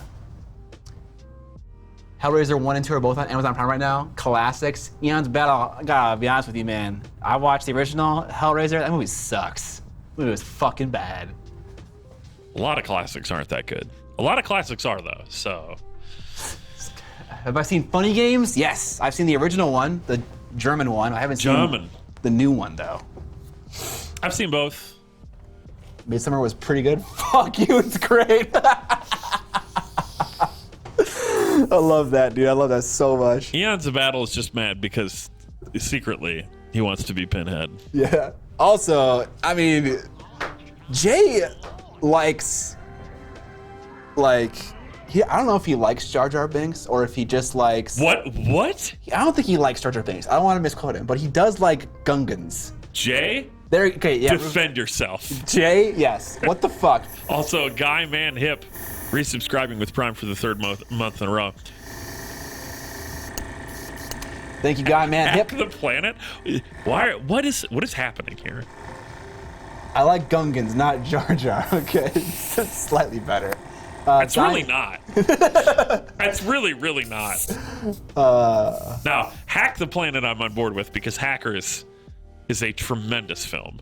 I have not seen Hackers. I know. We talked about that, I don't know, a month ago or something. That's at some point, Hackers will be a viewing thing. Dude, someone just said Clerks 3. I did see the trailer for Clerks 3. Or not the trailer, but whatever, the teaser. Oh, fucking awesome. Also, Rufus got it. Martha, Marcy, May, Marlene. That was the other movie I watched. All my single friends are like, they're doing the thing that you do in October where you watch a horror movie every single fucking day of the month. Sounds like a lot of work to me. I've never done that. I always want to do that. So my wife knows that I want to do that, and so she's been drip feeding me thrillers, which works.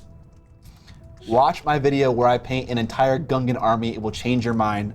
I've seen the video. No, it really won't. I've seen the video. I love the video. It's a great video. Gungans are still fucking dumb. Yeah, exactly. I'll appreciate your video, but I will not appreciate the additions of Gungans into the thought sphere of humanity. Thought sphere of humanity. What a fucking thing to say. Also, if you guys haven't seen Eons of Battle's Gungan video, you are doing yourself a disservice. The man is clearly passionate about it, and he made a wonderful video. Check it out. It's awesome. Okay. We're gonna try this again with contrast paint. See, the thing about the title to this video, sorry, I had to cut you off, but the title to his video is, I made the world's only Gungan army, which feels like a challenge.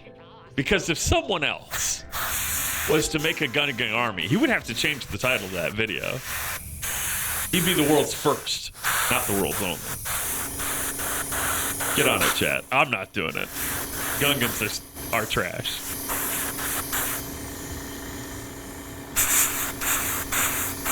Oh man, that AC is working. How's that contrast paint working, Scott? Okay, so I was more patient. I didn't thin it, and I was able to evenly apply it. But as you can see, or as you can't see more accurately, the effect is not strong. Ergo, for skeletons, it is not fucking worth it. And so I'm trying to remember the example I saw of this on the internet. Okay, I'm doing the thing that you guys likely struggle with a lot too, where it's like, I'm trying to do the thing that I saw the guy on the internet do, and it's not working out. So you gotta go back to the source. I was watching him paint a Stormcast Eternal, and he was painting the fabric. They got lots of fabric on Stormcast. Yeah, they've all got crotch capes. Yes, lots of crotch capes, full leg length robes. And he was doing blue, and he was painting it yellow, and then airbrushed blue on top of it. And the jump in between blue and yellow, in terms of value, just brightness, is way more than red and like a pink.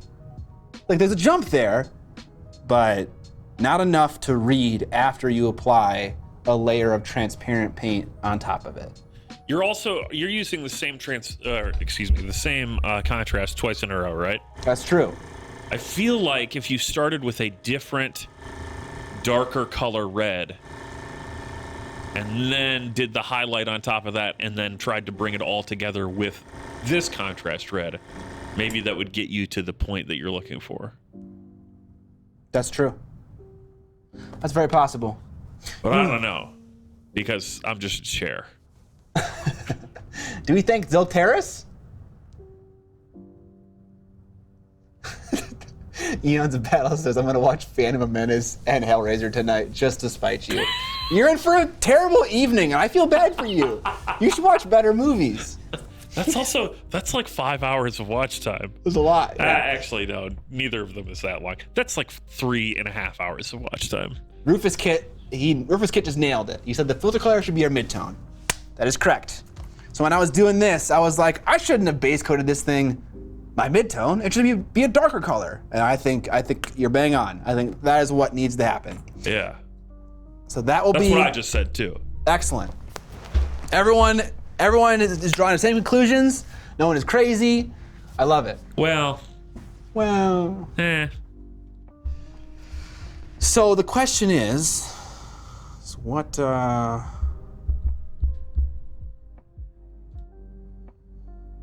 Do we want to do more experiments, or do I want to just paint one of these skeletons at this point? Chat, ask chat. Let's do a poll. Sure. More red experiments.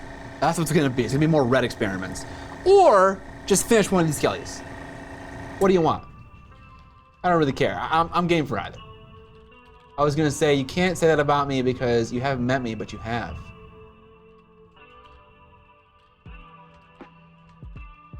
Just send it on a skelly. Scale 75 deep red base, sunny skin tone highlight, then do a transparent filter. Deep red might be good. Might be. Dude, what if we just do black and pink? I think black will be a little too dark because contrasts struggle to lift you up from black. No, yeah, but we don't use a contrast paint. We use an acrylic paint that we thin down. So there is coverage. Okay. What about that? That's just fast. I'm not sold, but okay, I'm sold. I'm willing to see it. Okay, well, anyways.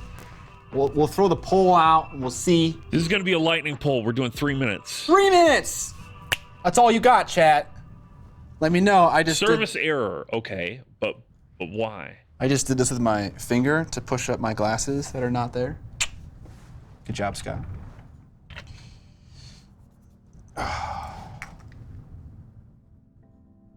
Why can't I create polls? Twitch, please. Twitch.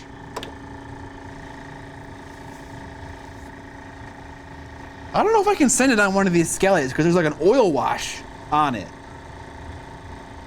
I think I need to let that dry, don't I?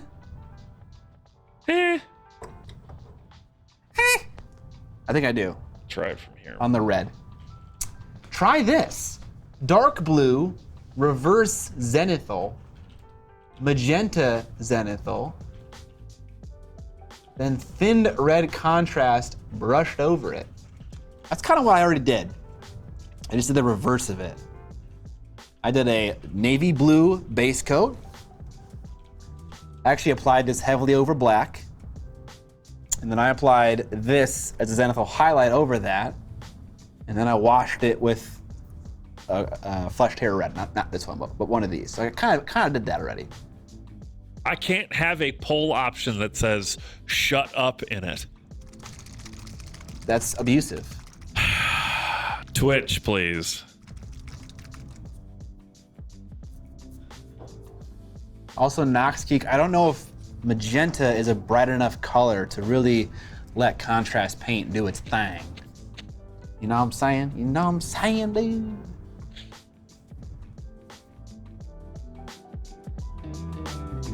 Chad, keep in mind the goal that he's committed to and also knows that he won't achieve is having all 20 skeletons painted in the next 2 days. You know, I started to paint them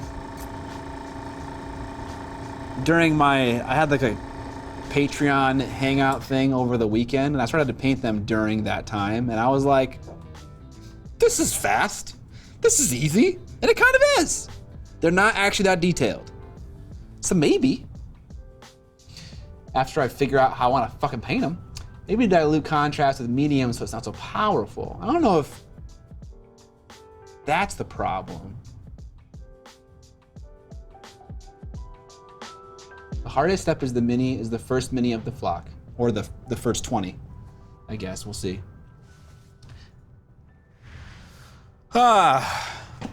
Okay. So in theory, I should be able to apply an oil wash. Oh no, I wanted to. I need to do more painting before I oil wash these other tests that I've done so far. Also, I'm gonna get a bunch of different kinds of reds, and I'm not super worried about that. Like my unit, what I'm saying, my unit is gonna have a lot of different red colors, and I don't think that's the hugest deal. Clip that. Go ahead, clip it. All the out of context Scott clips you can get, by all means. How transparent is your red ink? Whoa, let's see.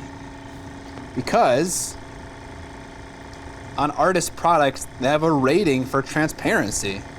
As I say that, there is none on here. Maybe it's. Yeah, where's what the little square? Dude, it's on this one.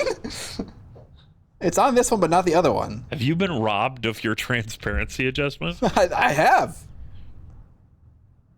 Do you know how transparent your red ink is? Yeah, I don't know why this one doesn't say how transparent it is, but it's not very. I can tell by using it. Where are we at with the poll? Is there an obvious winner or no? It was a resounding maybe. So we've got, here we go. More experiments in red is the winner, 65 to 35%. So, well, sorry if you didn't want this, but we're doing more. Okay. So what we learned in our trial, first of all, is this even saving us any time? I don't fucking know. I know doing a ludicrous number of experiments is saving me no time. I know that. But the question I really want to know is it saving me any time on the red? I want to know. I want to know, chat. I can answer that one for you. That's easy. The answer is definitely no. Because there's a crossover point, right? You're painting 20 guys. How long does it take you to... What was that? We just get nuked? The whole office just lost power. Computer didn't get disrupted because of our power supply.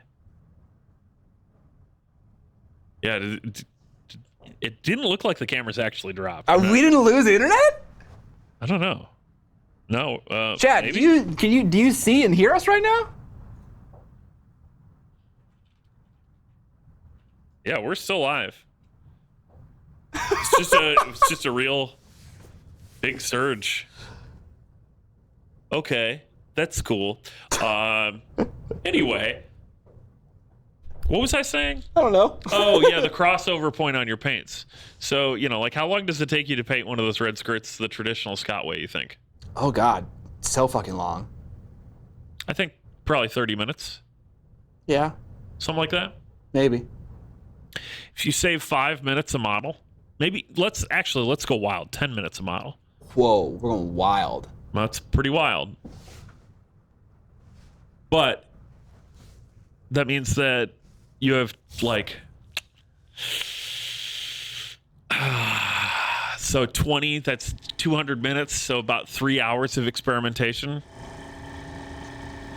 So if you can get to that point of saving a third of the time, if you go any longer than 3 hours of experimentation on it, you have now wasted time. But of course, the more guys you paint, the more the crossover is. If you were painting 100 skeletons, then experiment away, because now you have 1,000 minutes of crossover time. If you can figure out a way to save a third off the time of each one's. Speaking of learning, what the fuck are you talking about, Evan? I'm talking about time. Time, baby. I see what you're saying. There is some point where it becomes where you are no longer saving time with your experiments. And Yeah. I'm not necessarily. I just want to know that when I'm painting the red, I'm painting it in the fastest way that I can be painting it, and also with the best outcome based on the time given. Yeah. I'm not saying the time given in the experimentation. I'm saying just the time given once I have it figured out. I'm not trying to save time overall. I'm just trying to know that when I start painting these skellies, it is in such a way that I like it, which I don't know, you know? I don't know. I don't know if I can ever get there. Maybe the real time saver is the friendships we made along the way. Famous VJ, fucking bars, bro. Do your thing, experimenting, heck yeah. So you really missed out an opportunity here. You could have made the quarterly challenge to just paint your AOS army. I've always thought about that. I was like, should I just make the quarterly challenge like a video I have planned for the quarter? That feels like I'm cheating. It is, absolutely. But I think I've done that once, and it was the only time that I've actually finished a quarterly. Rufus Kit says, what is he doing to that airbrush? Get low when the whistle blows. I was doing this probably. When you tease the needle in and out, it pumps liquid. Yeah, there's like a bit of paint that gets caught, where the needle goes into the main body of the airbrush, and when you pull it in and out, you tease that paint out of there. You can see as the cleaner gets more and more red. Scott's time-based torment is eternal. Eternal torment. It's true though. Okay. Let's turn the PSI up again.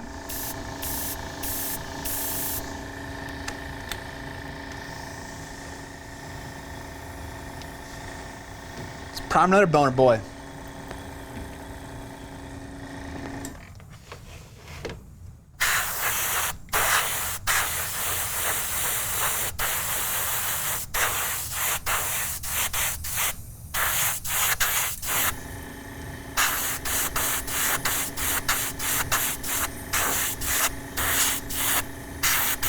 You know, something else I just thought of is that maybe this technique is better lent to Stormcast because they have like huge creases of fabric in their leg robe things. Whereas with a Skelly, it's not as apparent, and so that effect isn't as obvious.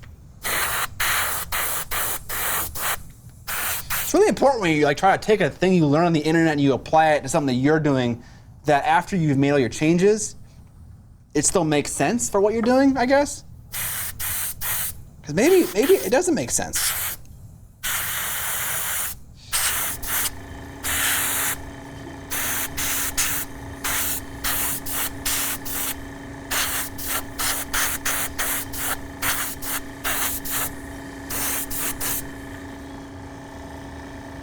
Cool.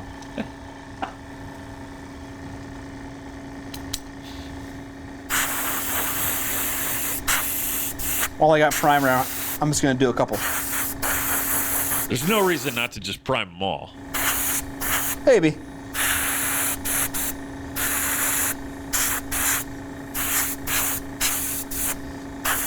Unless you end up having problems with that primer after you've primed more guys than you intended to paint initially. I don't know why I would be saying that, but That'll never happen. it would sure suck if you primed a bunch of models and then decided that you needed to prime them differently. I mean, I think black is a pretty safe bet.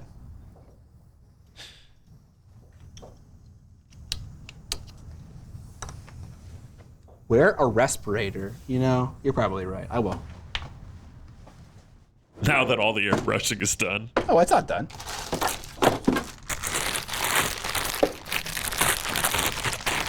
I actually didn't anticipate that I'd be doing this much airbrushing today, which is why I haven't been wearing one, but I should. For this amount.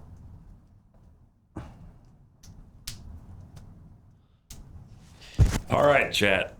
Get your Bane jokes out of the way.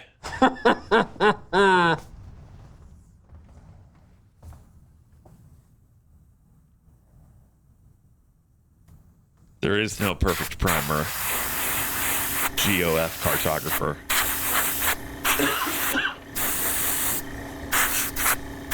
Maybe I'm getting poisoned by the airbrushing today. Yep, there we go. It begins. Don't die.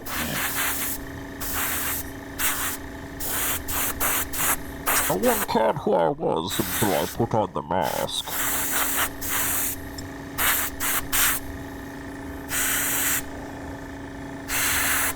Gotta shoot up his skirt.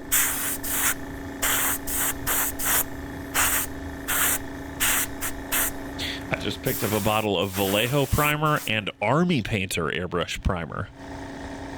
Taking chances. I want to try new things. I want to find a primer I actually like.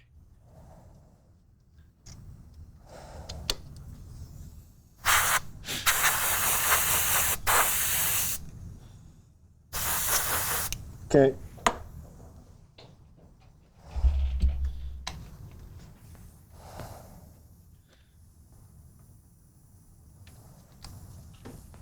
The chair is getting mesothelioma?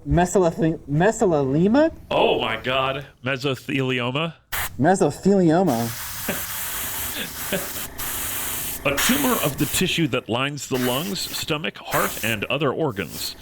Cancerous, malignant mesothelioma is the most common form, usually affecting the lungs. A cough, chest pain, and shortness of breath are symptoms. Treatment may include surgery, radiation, and chemotherapy. Supportive treatments can relieve symptoms.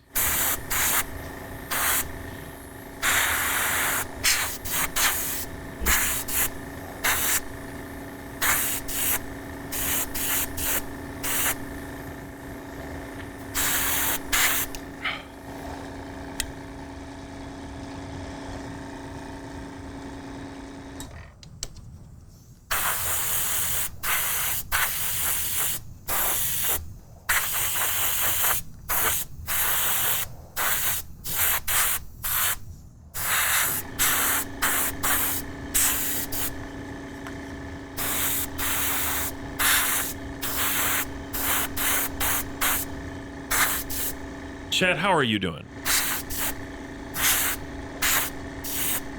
I don't really do a good Dr. Nick, fortunately.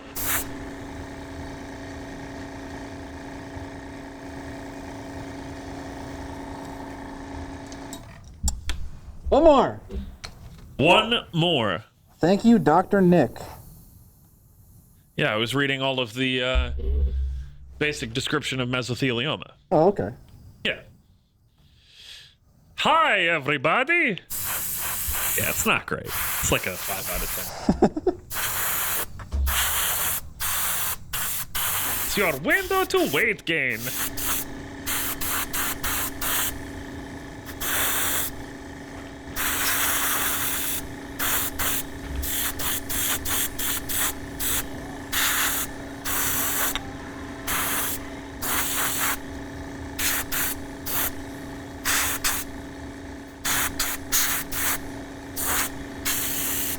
I also can't.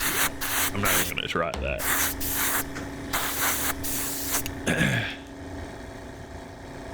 Right before bed, I had landed on some impression of something, and now I can't remember what it was. Oh, I hate that feeling. Woo! Okay. We're primed. Xerexes, I am currently also painting all of the Stormcast from the Dominion box and more. And while I'm not doing true NMM, I'm doing some of that Artis Opus style dry brushing metal nonsense stuff. The Brawl Water, thank you for the 4 months and 7. Yeah. I think he's got no bones about you seeing up his skirt. Yeah, I was give him a little peek. Fake? Are you still doing that NMM thing? The fake NMM? Yeah. I thought you said you weren't gonna do that. Yeah, I've waffled back and forth on it. I hate was waffles. gonna do this, and then I was like, I'm not super in love with it. It looks okay. And then I tried a couple tests of TMM, and I liked how the mini looked better until I put on my OSL effect, and I was like, this just looks like rust now.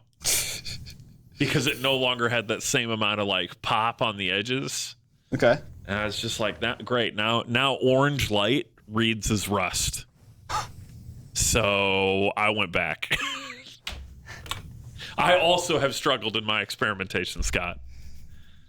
So I find solace in you also struggling.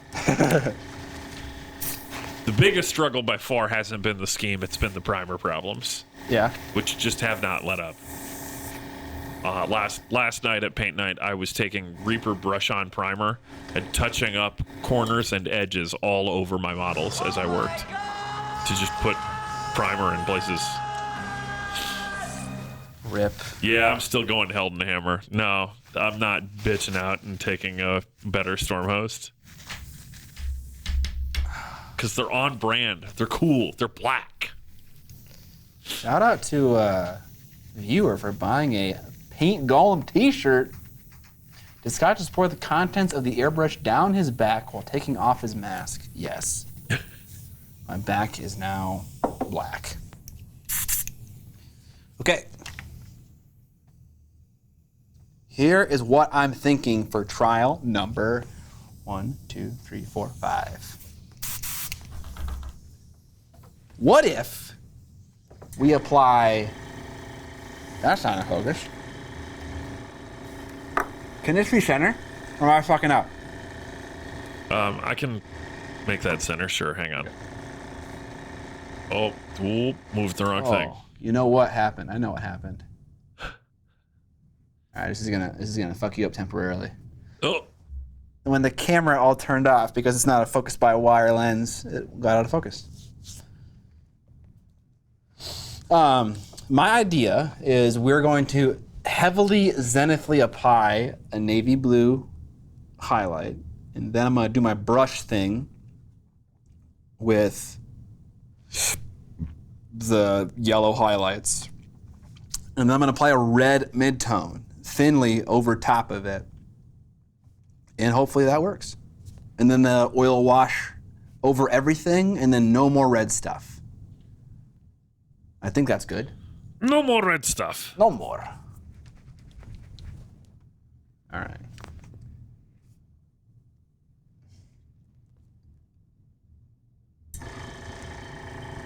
Cool.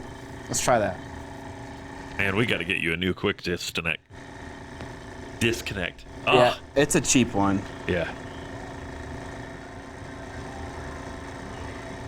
Imaginator. Subscribing Thank you, Imaginator. with Prime. Whee! Where's my mouse? It's There it gone. is. I got it. All right. It's gone forever. Hate that. Me too. Okay. Just a skosh more airbrushing. Just a skosh. And then we're back into the brush work.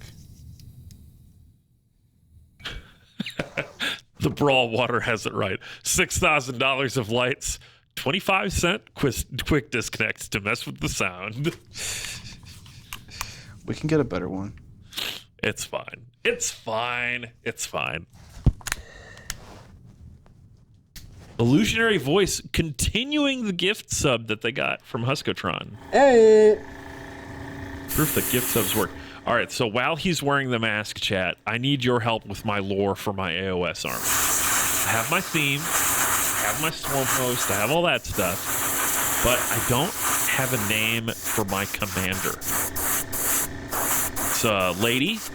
She's the speaker for the Silent Chamber. All the members of my Stormcast army are Anvils of Helden Hammer members that have died enough times in battle that they have completely lost the ability to speak. They still can communicate via writing, but they are silent. And so the leader of this chapter is the speaker. The good wife. The model I am using is the Lantern Lady from Warhammer Underworlds. I will not be accepting meme answers.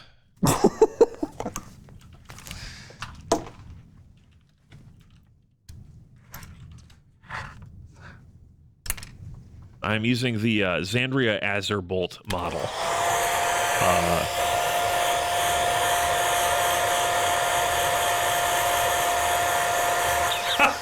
Eon's the battle with the fucking Hellraiser reference. He keeps also saying the great film Hellraiser. The great film Hellraiser. Yeah. She's not silent. Everyone else is. It's a stand-in model for let me look. I think Knight and Cantor.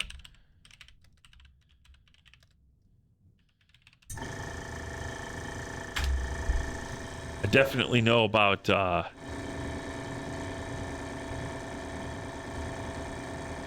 no, not maybe.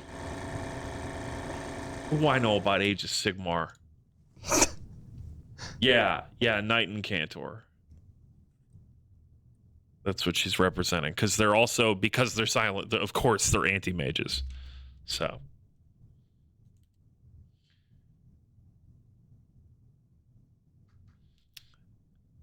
Speaker of the House. There's a Stormcast name generator. That feels like a cop-out.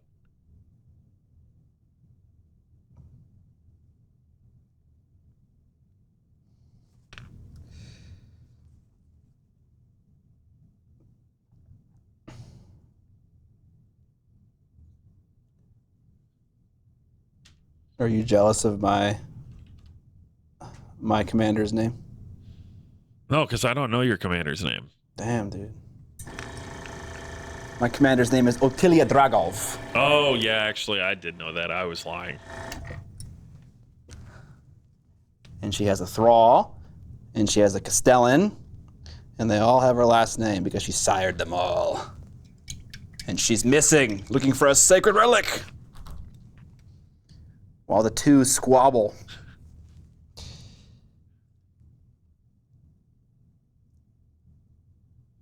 Anti-mage. Anti-mage? We're talking Dota 2? Anti-mage. Yes. Who's watching fucking group stage games for TI? Anyone? Anyone? Lugu's photo. Thanks to sub. You appreciate it. Also, can I have my chat back, please? I feel like Scott is doing this in the hardest way possible known to mankind. Okay, how would you paint red? Immortal Chaos? What's the best way to do it?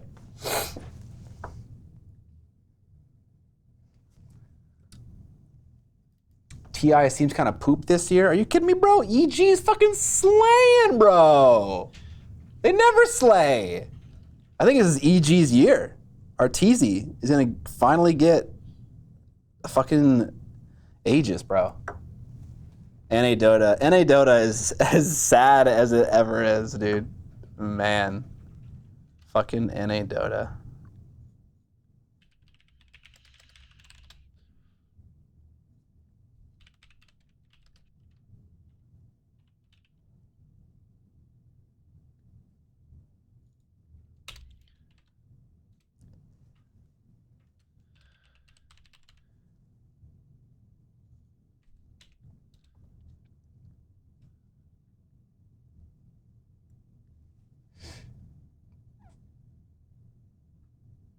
You really sad about TSM?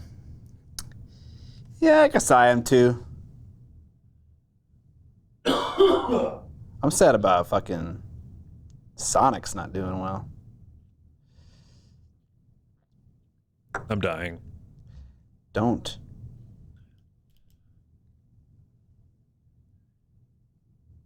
So I'm only gonna put this where I have max highlight. In the other areas where there should be red, I'm assuming the airbrush is going to do its job.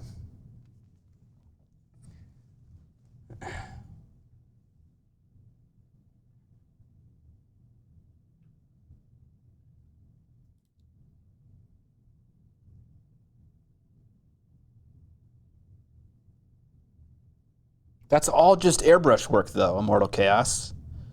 That doesn't get you any kind of sharp definition for like, you know, edges, for sharper volumes. That's just all airbrush stuff. Which I mean, it depends on the look that you're going for too.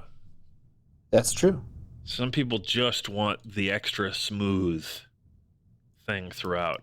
I think my problem with an airbrush exclusively is that oftentimes you can't really see any micro volumes at all. And so like on a thing like wrinkly fabric, for instance, it would be like, oh, there's an obvious crease in the fabric, but there's nothing like under it because the airbrush is just a little bit, it's not as, precise a tool as a paintbrush. Yeah, and that's where it comes down to the really, really insanely skilled people with airbrushes can pull out that kind of volume because they're able to get so close without running into, the normal issues you run into when you get really close. And I'm definitely not on that level. I don't think that if you took someone who was equally as skilled with a paintbrush and an airbrush, that the airbrush person would be able to get the same level of definition that the person with a paintbrush could get. I think, and I find it very difficult for anyone to argue otherwise. Do you disagree with that? No, I don't disagree. I think you're gonna get different forms of definition. You're never gonna get like a clean, sharp edge highlight type edge, but I think you can bring out smaller volumes more readily once you have more and more skill with the airbrush. Now that said, it's never going to look the same, right?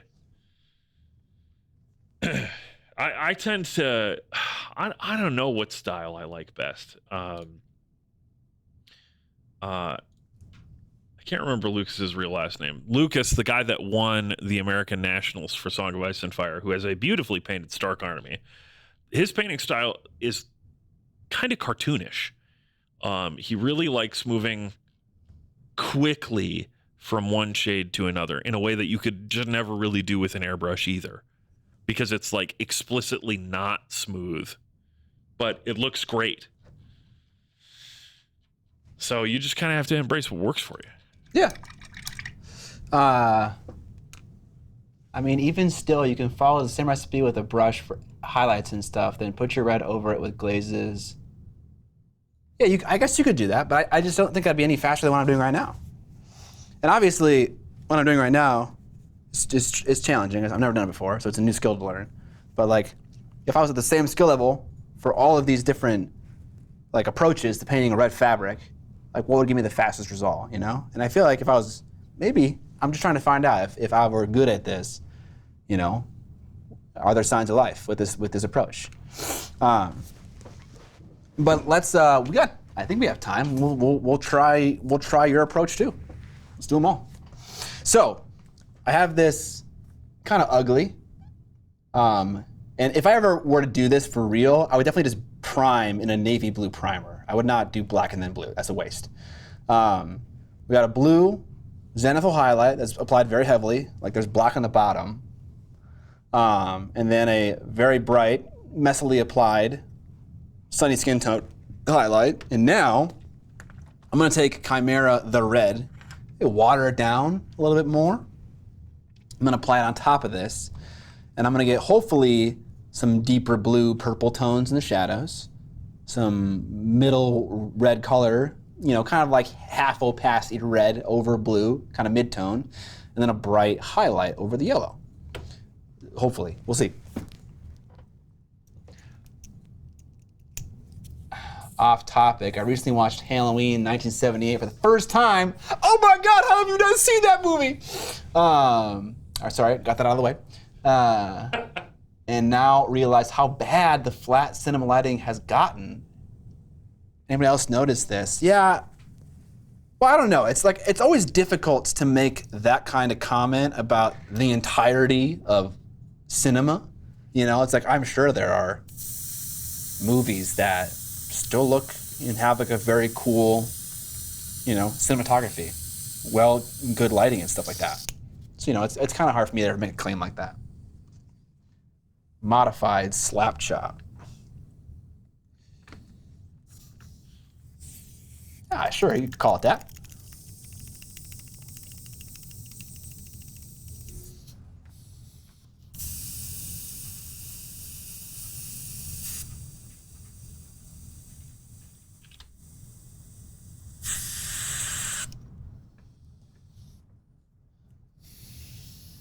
I watched the old Blade Runner recently, and the lighting in that movie was crazy. Yes, it is crazy. What's the term I'm looking for here? That whole genre of film noir.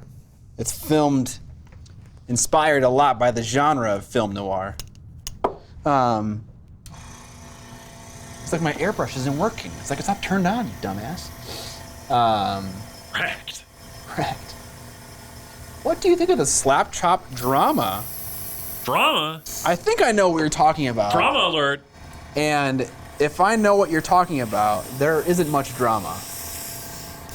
Basically, some people thought that Rob and John claimed to have invented the method of grisaille, or grisaille, and they never claimed that, and they didn't. So, is that a good summary of the drama? What's that pot you put the airbrush in called? I think it's like an airbrush cleaning pot or something like that. Yes, I think he is right. Vallejo sells them for $12. They're really cheap. I can't remember. I might be off a little bit, but I think Iwata is the one that sells them. I think basically everyone sells, and they're all pretty much the same thing. Okay. They have a little blow-through air filter that's replaceable on the top. Yeah, Iwata sells them too. They've got like a little bendy holder thing that doesn't work on any airbrushes that I've ever found. That's like totally pointless. This thing? Yeah. The one that came with mine doesn't work with any of my airbrushes. And yes, also you're right. Mine is an Iwata, and it doesn't work with my Iwata airbrush or my Iwata ripoff airbrush. So, but yeah, and it has a little filter so you can blow through it, and it doesn't let any paint escape. And it's just a glass jar. They're very cheap. All right, so what I was talking about before, painting in different styles. This is some of Lucas's stuff on his new army. He's moving on from Stark's. How do I run the stream again? Here we go. Boom. So he's doing conversions of different minis and stuff. And you can see he's got a really heavy-handed cartoony style here. It looks great. It totally works. But to some people's tastes, they're going to be like, oh no, I want it way smoother than that. Right?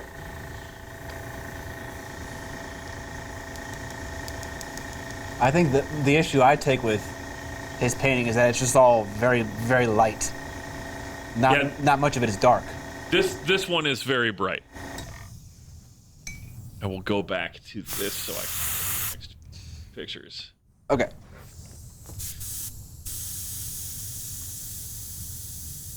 Go from 40 to 20 psi about. Okay.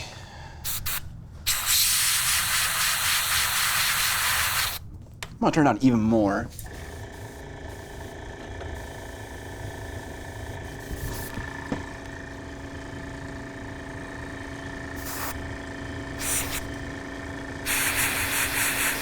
So here are a couple more from his Targaryen conversion. So what I'd point out is when you look at the cloak on the character that I can't remember the name of that's in green, there are really like 3 colors on that.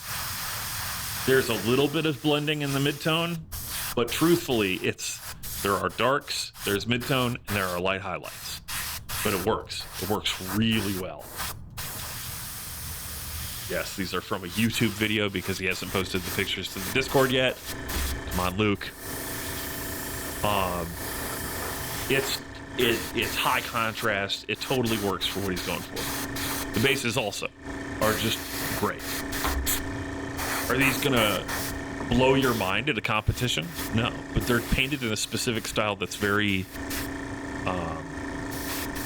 eye-catching and confidently painted that way.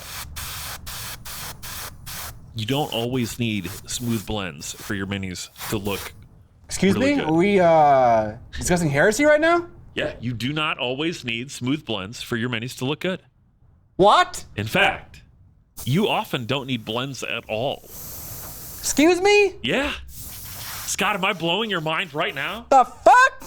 Yeah, exactly. It's almost a cell-shaded style on his stuff. I like it. I can't pull it off yet.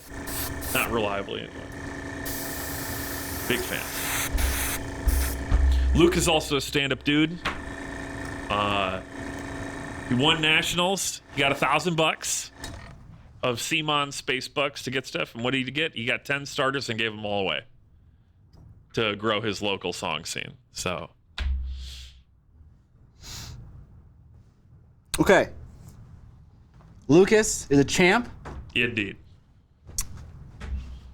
Let's look. Better. We got better results. I think that I struggled with. I struggled with kind of hiding the nastiness of the blends while still keeping some of that red around. But is the one scene where it's just the camera, is that one digitally zoomed in? Yes, it is. Okay, I'm gonna put this here, I'm gonna focus it.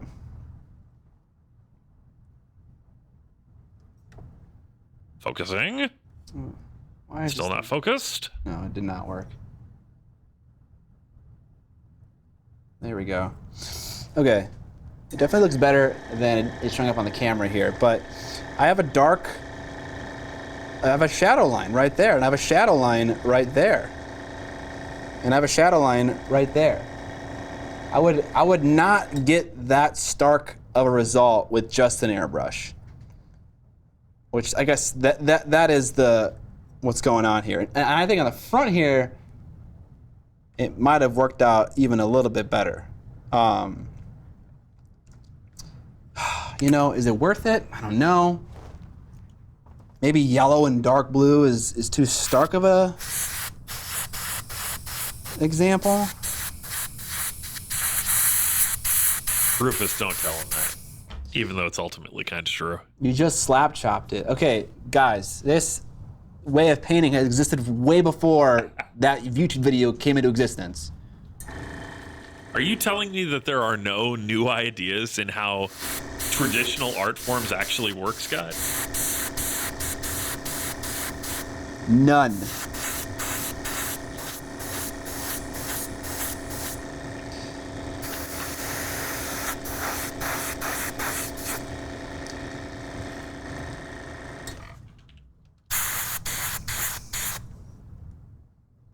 That might be worth it. On the front, it looks really nice.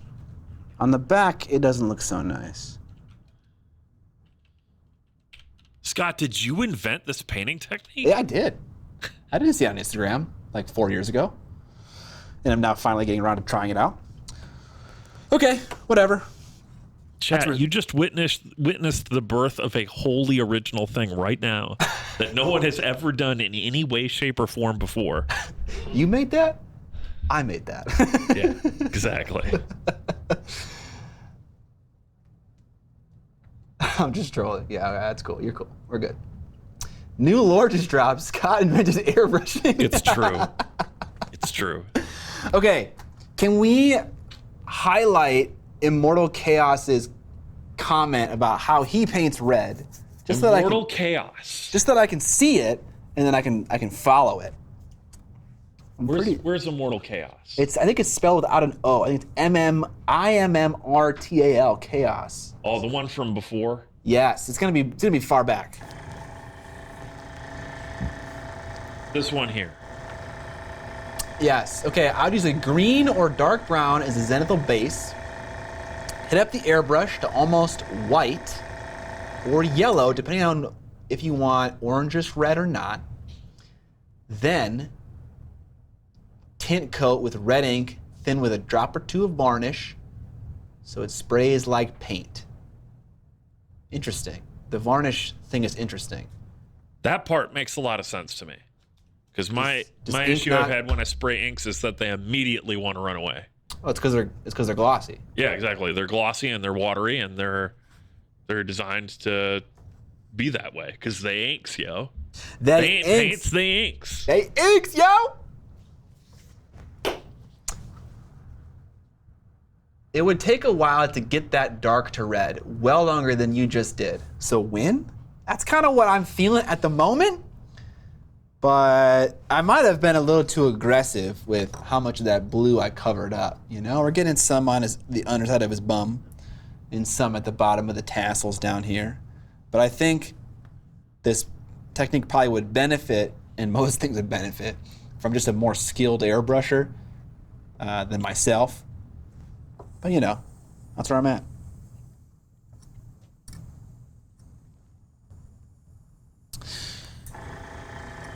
Trying to figure out if I could just have airbrushed the red over the navy blue,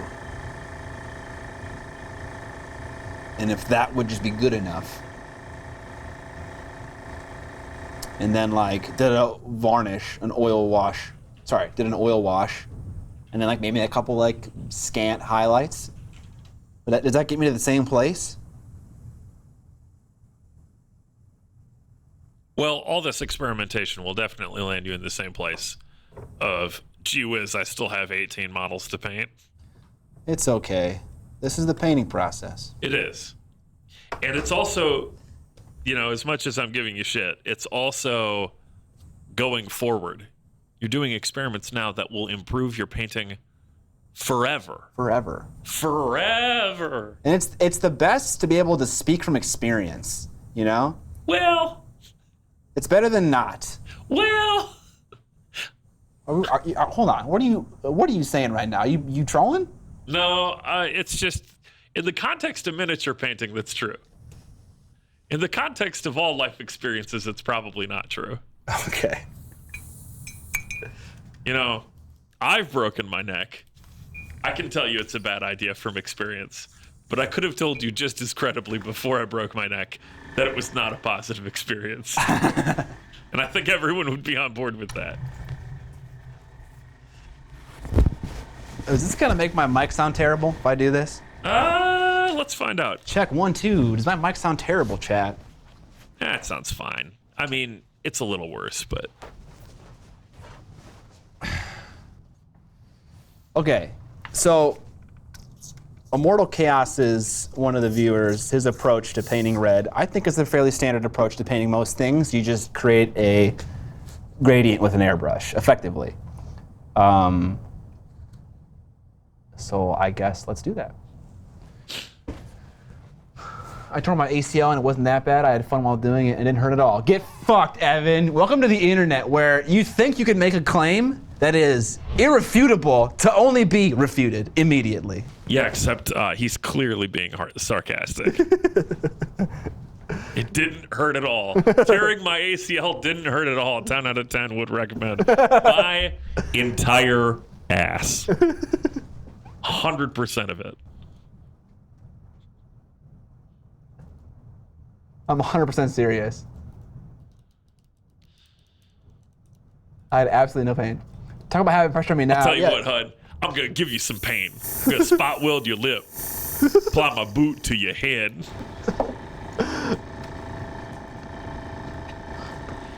Huddleston's actually secretly the bad guy from that one shitty James Bond movie. The bullet in his brain and he doesn't feel pain. Oh yeah, that guy, the Russian, yeah. Yeah. Let's do green for the red from Immortal Chaos's approach, because it's more fun. And also, I've never done that with red before, where you like... Green to yellow was his recommendation for a warm one? He said or to white. Yeah, but let's go ham, man. Yellow would make more of a orangey red. Yeah. Which is fine. Let's try it out. Fuck it. Fuck it. And if it doesn't work, banned. Banned. You cost me one skelly boy. Cost. I'm gonna bill you, Immortal Chaos.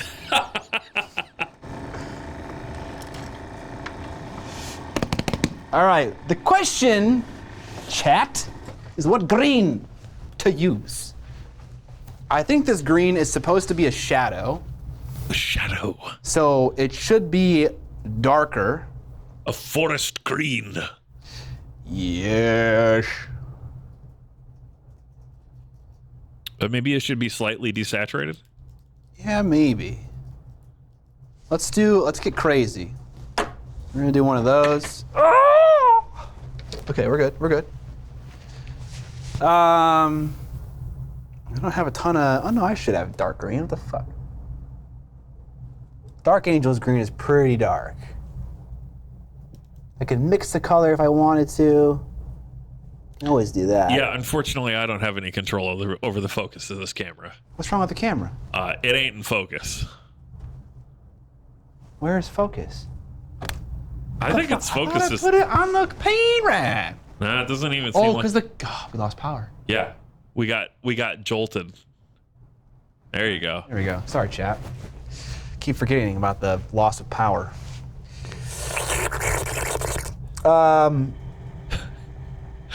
Surprise, mother color. Love it. Love it.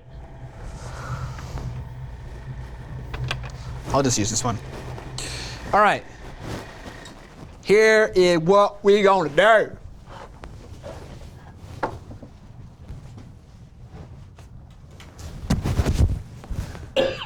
I'm a mother color. Evan, I'm over here now. Oh, yeah, sorry. I was dying. You heard me. Not allowed. Okay. Not my fault you give me mesothelioma. By spraying all that asbestos into the air. Here is what we're gonna do. We're gonna do a Dark Angel green into Death World Forest. Potentially unrequired Death World Why don't Forest. you put those into frame for the paint cam? There you go. Dark Angel green, Death World Forest, Rotting Flesh. And then you're gonna spray red contrast over the whole thing, or red ink doing his Some kind of red, thing. right? Some kind of red. Transparent red. Contrast paint would be fine. Ink would be fine.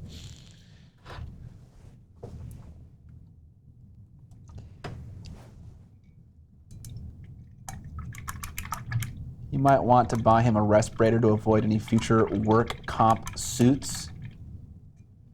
Are you gonna sue me, Evan? I've been advised by my lawyer at this stage not to comment on any potential litigation. Oh, no. All right. Get your mask out, Evan. I know you got one. This is COVID times.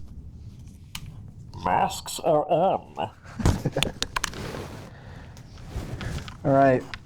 Lawyer, you heard that? I told him to put his mask on. If he doesn't, it's his own ass. Unfortunately, that's not how the law works. Well, I have to force you to do it? Yeah, you'd have to fire me if I didn't put on my mask or something. God damn it. Got to enforce your safety standards. Why am I nervous now? It's okay. Even if it doesn't look good, Immortal Chaos, it's not your fault. Ultimately, it's my fault. We got some chunky green paint, bro. Wow. Wowie. Charitably called paint. To be fair, it is very old. Yeah, you know, if only there was something they could do to make their containers more air fast, so that their paints could sit longer without becoming thicker with age. Maybe the community could come up with some recommendations for the Citadel paint range about better storage containers. I don't know though. How could you possibly improve on the pot?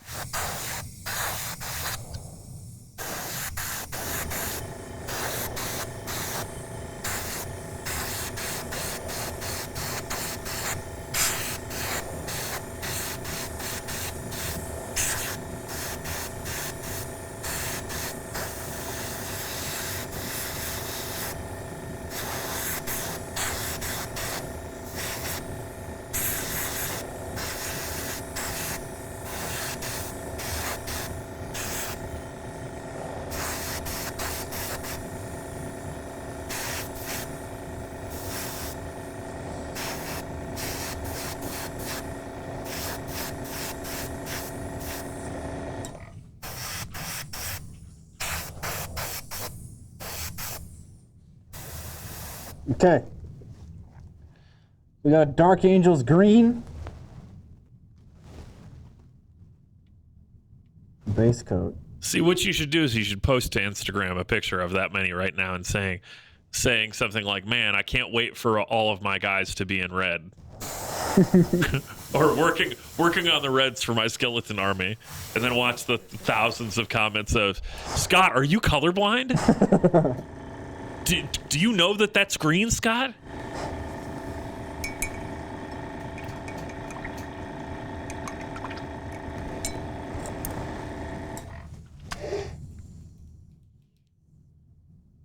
Green cookie dough. I don't want to be too specific or too rigorous about the cleaning process. Thank you to viewer picking up a Paint Golem t-shirt. Rigorous. You know what I'm saying? Rigorous and vigorous? Yes. Chet, do you know what he's saying? Can you understand him while he's wearing the mask? Or does he just sound like...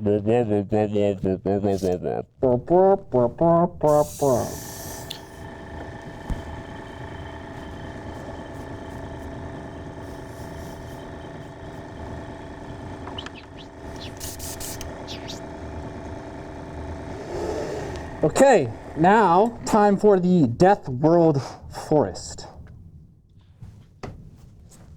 Rufus Kit, you have to remember that GW is a company obsessed with having their paints dry out, because it's not just the pots. They also don't sell wet palettes. They have their stupid dry palette thing. Paint on paper. Yeah. That's the best solution. It's so ridiculous. It's so ridiculous. It's so ridiculous. It's like the weirdest, like, stubborn thing I've ever seen a company do, even more than Apple has ever done. I went to a cabin and I painted without a wet palette for a day, and I was like, how the fuck do people choose to do this? Yeah. It's actually mind-blowing. Yeah, it's rough. It's doable, but it's rough. It's just hilarious to me that a company that's so obsessed with selling accessories for overpriced margins. Speaking of which, did you see the converted prices of their new hobby tools? No. Wild.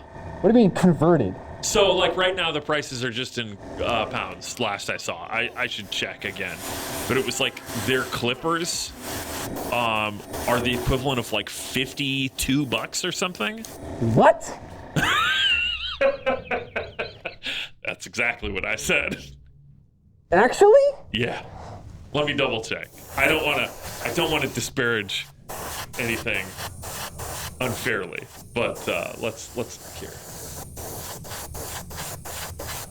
Just in case you've forgotten, we are painting red right now.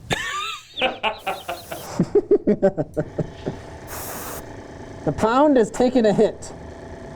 Sun's Ride, thank you for the sub. Okay, yeah, super fine detail color cutters, $50, United States dollars. Guys, Do not buy them. The hobby knife is $34, which is a lot.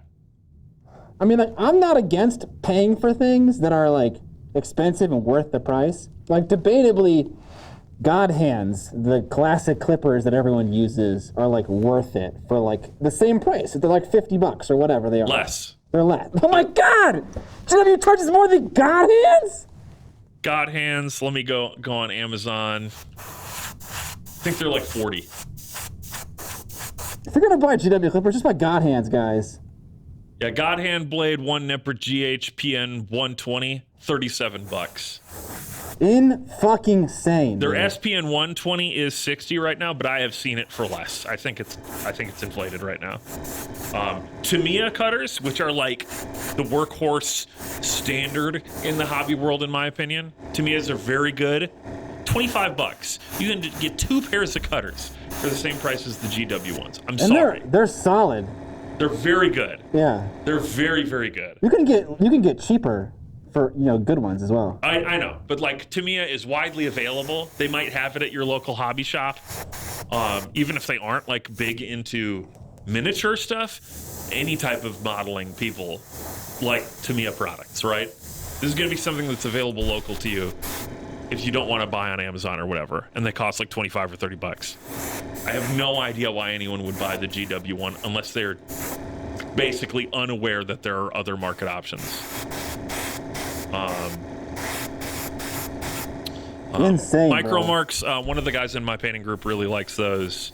I loved my Gundam Planet ones, even though they're basically Tamiya cutters, just slightly different. All of the really good ones are basically Tamiya cutters, but slightly different. The old GW cutters that they're replacing with the new GW cutters are fine, but like, I don't. The issue is not whether they're functional or not. The issue is the $50, because the price point on premium cutters is not that high. I mean, God hands are that price. Well, God hands are $40. Okay. And you're saying there's a significant difference between 40 and 50 bucks? I guess there is. Yeah. That's you know, what's the word I'm looking for? Non-trivial. I mean, to some degree it is, in the sense of, what are you complaining about $10 for? But on the other hand, I can buy my God hands and a Chipotle burrito. And everything should be measured in Chipotle burritos. I agree with this. Yeah. There are any number of good options that are real cheap. My point is like, if you're just looking at the hobby space, I don't know why you would make that choice. It's just wild to me. The new mold line remover is $25. Oh my God, the biggest farce known to mankind. Yeah. I understand that some people actually like to use the mold line remover, so there must be more to it than I understand, but it just seems like a shitty X-Acto knife. Is that what it is? That's basically my feeling, is that it's less, it's just less aggressive, but it won't really wear out. So, I mean, you can use a dull X-Acto to scrape off mold lines. you're absolutely right. You can use a sharp X-Acto too, if you want to make it dull. Someone sell me on the mold line remover. Is it, if it's a safety thing for like kids, totally get it. I'll tell you what, the one mold line remover that I do like isn't the GW one. I have used the Monument one. That has some useful shapes, because that one's, instead of being oriented like a blade, it has a piece that's oriented more like a little shovel thing. And for getting into weird tight spaces where you can't get in horizontally, actually really nice. It's a niche tool, not super useful for most of the stuff you're going to be doing, but it supplements and complements a hobby knife. Okay. There are worse ways to burn $30, like actually burning it, says Zach Zilla. Yeah, the Monument one, I'm a big fan of that. It's also cheaper. So here's my question, Evan. You own that thing. Do you end up using it regularly, or do you just use an X-Acto knife? I use an X-Acto knife for 90% of the stuff. Okay. There are spots that I can't get into with an X-Acto knife, and that's where the Monument one comes into play. Okay. Oh God, their drill is also $35, Damn, bro. and it's, Damn, bro. I would call it a non-ergonomic shape. And for this is where you save the money on the Tamiya cutters, right? Okay, so you buy the Tamiya cutters for $25 less, and then instead of buying this drill for $35, you put that $25 on top. You can buy a WOW stick, because they're $60 on Amazon, and that's an electric hand drill. So much better. So now you're talking about the same price for a drill and hobby cutters, and you have arguably better cutters, up for debate, and you have an electric pin vise rather than a weird non-ergonomic manual one. Yeah, I just bought one as well. It wasn't the WOW stick, but it was one that had a couple other features on it that I thought were helpful, like a battery indicator. I don't know if the WOW stick has a battery indicator. It doesn't, but its battery is rated at like a bazillion hours. Okay, Because, it's not important then. yeah. Okay. I have not run into a situation where I've run it out of batteries. I got it 2 months ago, and I've charged it once. It's Okay. just kind of like, it's fine. So yeah, I'm not going to bash on GW for everything that they do, but I will bash on them for these hobby tools, because they're ridiculous, and I would never recommend any of them to anyone. Unless you really, really, really love, for some reason, the ergonomics of their knife, which has like a big kind of fountain pen shaped body to it. But for the price of $34, you could buy 3, 4 really good, solid. What's the brand? Excel? Yes. Yeah, those Excel knives are really great. I love Scott it. made me buy one of those when we were at Scale Model Supply in town, and it was a good choice. And it was like $7 or something.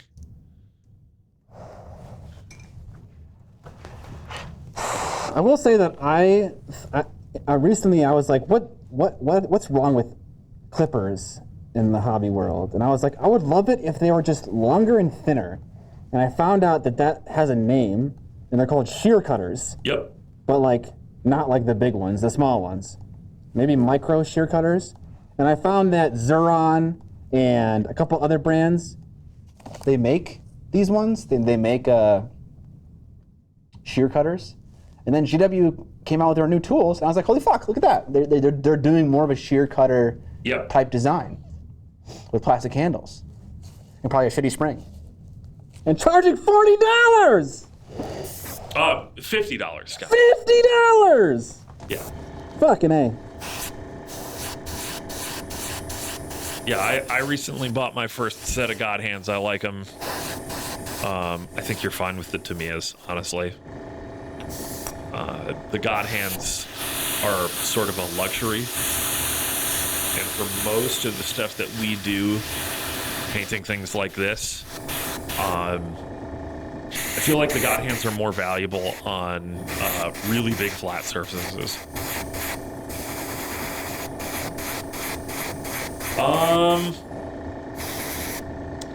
I think they are going to go for that much in USD.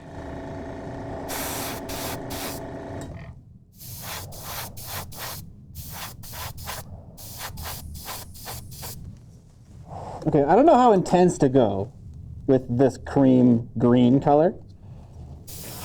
I'm trying to, if we can pop back to the painting cam briefly. Evan? What, huh? Paint cam? The paint cam, please.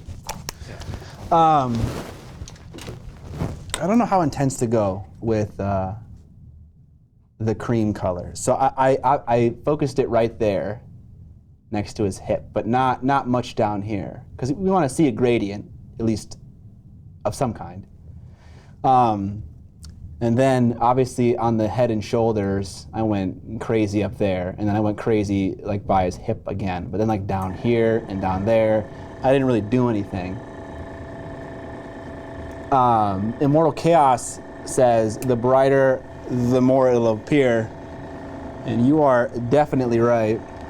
Part of me just wants to take out, I just want to put like some white ink in here and just, I'm not gonna like clean the airbrush, I'm gonna put a little white ink in that green stuff and brighten it up a smidge.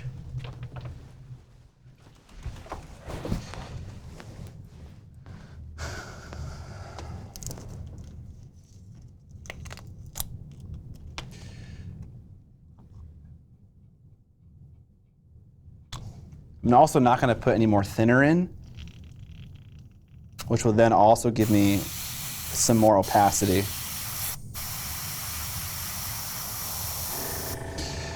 Okay, I'm gonna try to just focus the application a bit on the head and shoulders.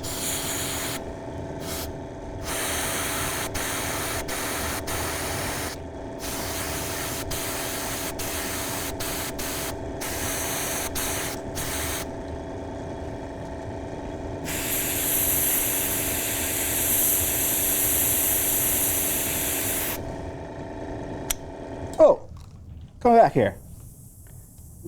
Why'd you do that? What are you doing, Skelly? Where are you going?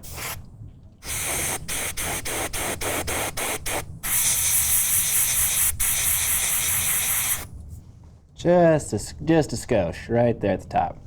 Okay, now the grand reveal. Now we'll apply a transparent red product on top of this gradient to get something.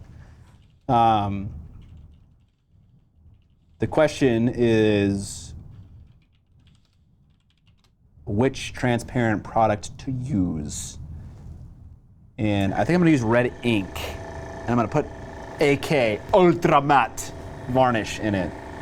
I don't really know the difference between varnish and medium, but I'm gonna use varnish simply because I don't got a ton of it. I have nothing that could even come close to competing with AK Ultra Matte varnish in terms of like making something more matte. Ultra matte.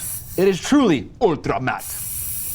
Get the wow stick. Okay, shill in the comments. You know me. Shill chair. The heck? Oh, this isn't the drill. This is the screwdriver. I was like, why is this so cheap?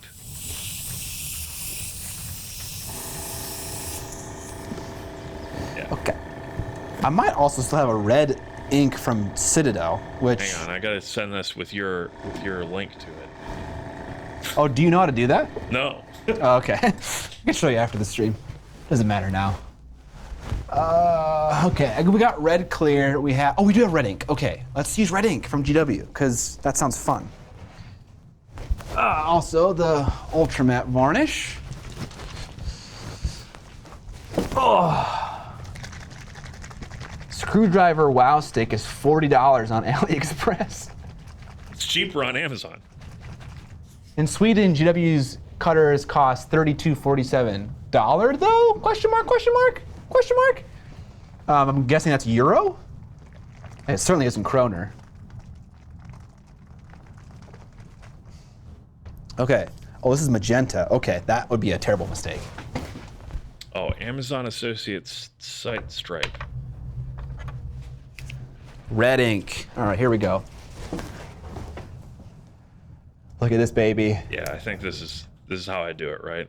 GW fanboys, you creaming right now, bro? You creaming, dude? That looks right, Evan. This is some old ass red ink. Now, I mentioned earlier that all of the inks I've ever worked with don't really need a ton of thinning. Some dark ones do, like purples and some like sap green and stuff like that. But like these Citadel paint inks, every single one that I use needs some amount of thinning because they are crazy. Frothy right now.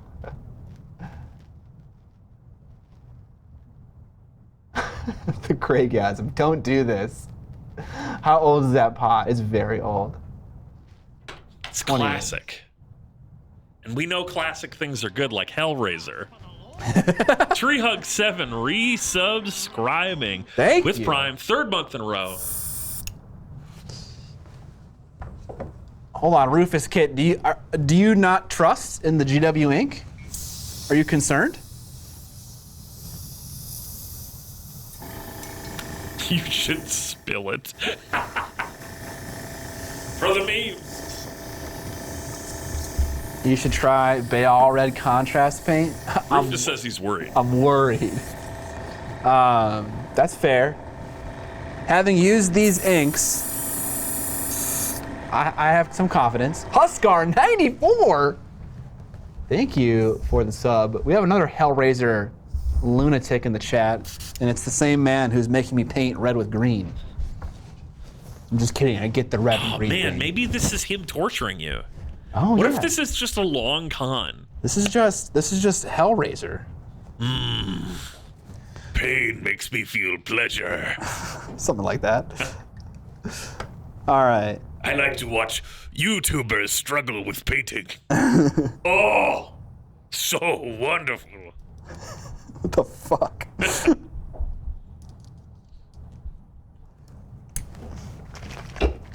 Hellraiser is the best. You're all insane. Have you guys watched the movie? Have you seen the movie? It's cool because the guy's got pins on his head, Scott. Cool, because it's from the 80s. It's like totally dark and he was leather and stuff. Hellraiser It's really mean. is underrated. I just remember that the cover was really cool. Yes. And that's about what it boils down to. Yeah. Is you pick up that movie at the Blockbuster and you go, oh, I'm totally renting this, dude. Yes. This looks hardcore. And then you're like, oh, it's okay. Beating heart under the floorboards is gold until you realize that's a classic story. From Edgar Allan Poe, The Telltale Heart? Come on. Yeah. Come on. Stop stealing my literary references. All right, I feel like I need like 1 or 2 drops of this. Well, which is it, 1 or 2? 2. 2. All right, chat. He did 2. We now know that the right choice is 1 for when you're trying to do this at home.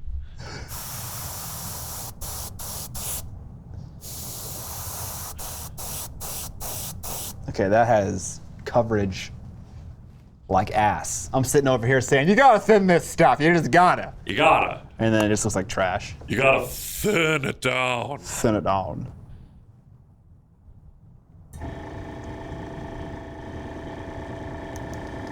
Yeah, looking into that paint pot is like looking into a petri dish. This one? Yeah. It's had lots of time to ferment and grow.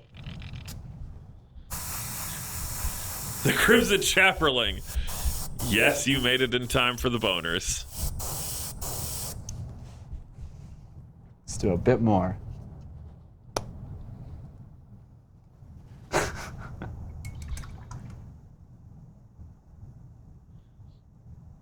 This doesn't seem scientific at all. Science rules.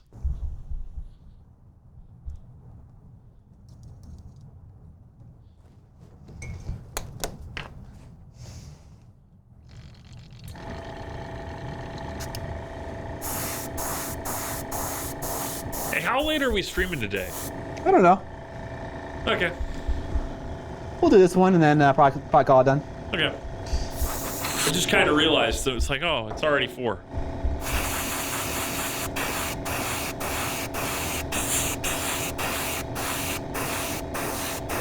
Apparently GW loves Sweden, so that or a bunch of their drills fell off the truck.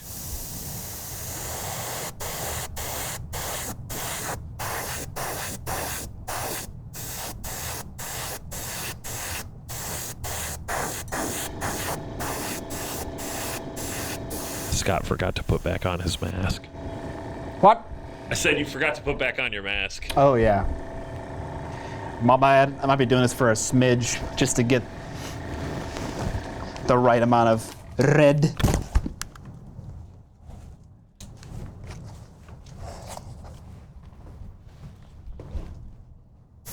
Let's put some more AK. It's still a little glossy.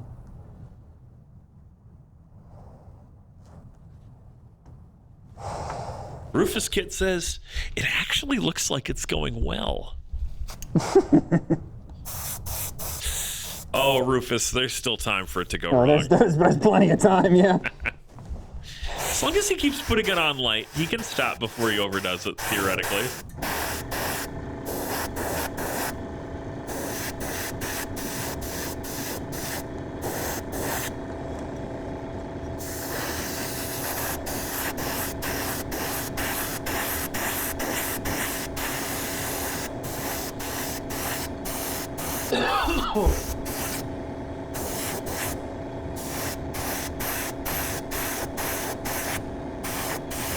No, we haven't found my commander name yet.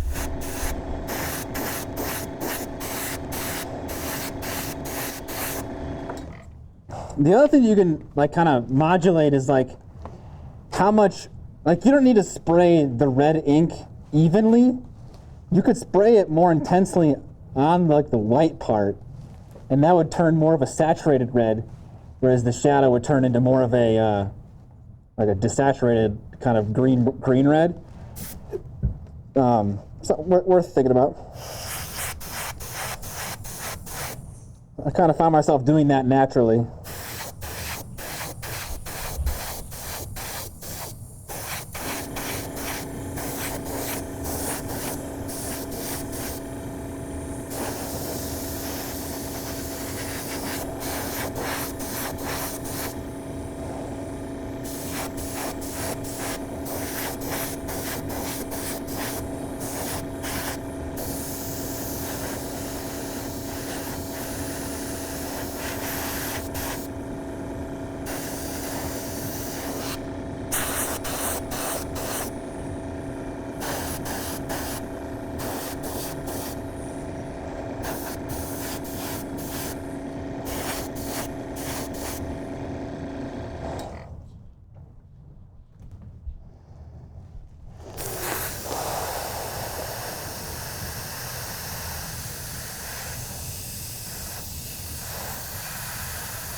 All right, I'm not getting much more coverage. What kind of highlighting are you doing? I suppose it's a zenithal highlight, but I'm applying an ink over a highlight and tinting it. The ink isn't doing the real work. The undercoat is doing the real work. An ink over a multiple undercoat over primer? Yeah.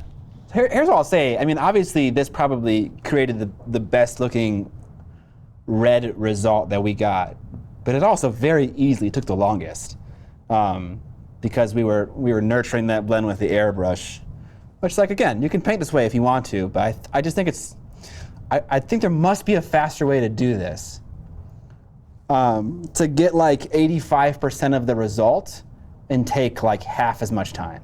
I think I have an idea. Yeah, what's your idea?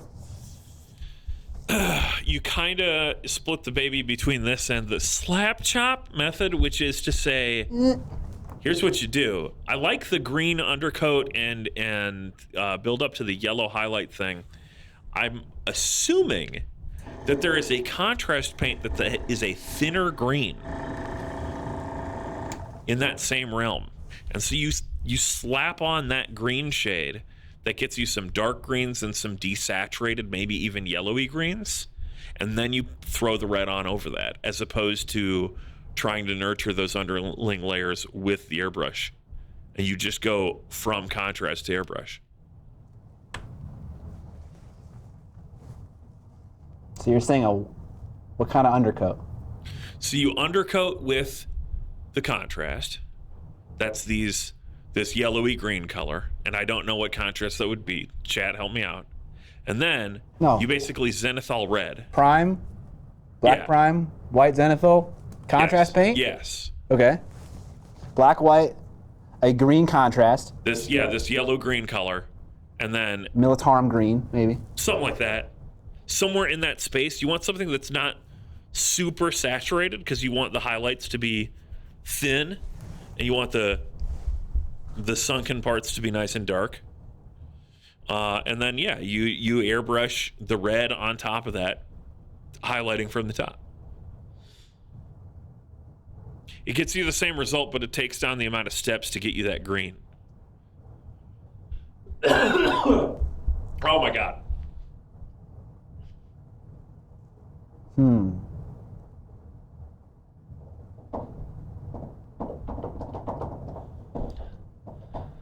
Scott is deep in thought. It's not a bad idea. I've never had a bad idea in my life, Scott. Okay, calm down. Except that one time that I threw a stick at a car when I was a kid. How do I screw up hiding every model? I've got the screwing them all up part down great. Nice. I'm hiding orc skin and clothes, nothing crazy. Wait, you guys are having your own conversation.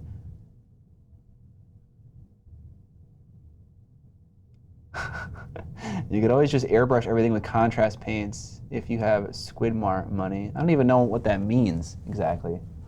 Means that he likes the airbrushing just straight over the zenithal with contrast paints.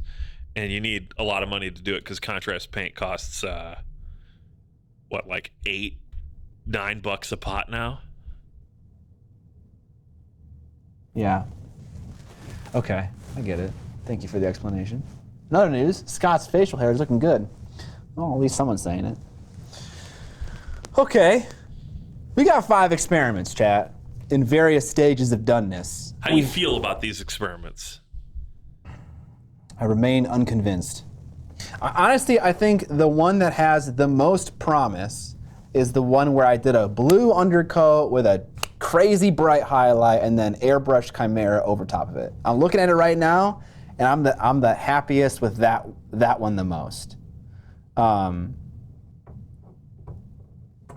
them all on your paint table and point at the things you like on each of them. Okay, let's do it. Let's do it. There are a lot of other things to consider as well. Like, it's not just a question of which red looks the best. It's also like which method also plays nicely with how I'm gonna paint the rest of the skeletons, you know? Some of them are gonna, like maybe there's a step in my metals that I could leverage while painting the reds, you know? Okay, so here's what I'll say. Let me grab a novitiate sister to explain a potential solution to my contrast woes. When he's wearing the apron, you can really hear the walking. Yeah, it doesn't really affect the mic pickup quality, but you do make more noise when you move. Yeah. Not surprising.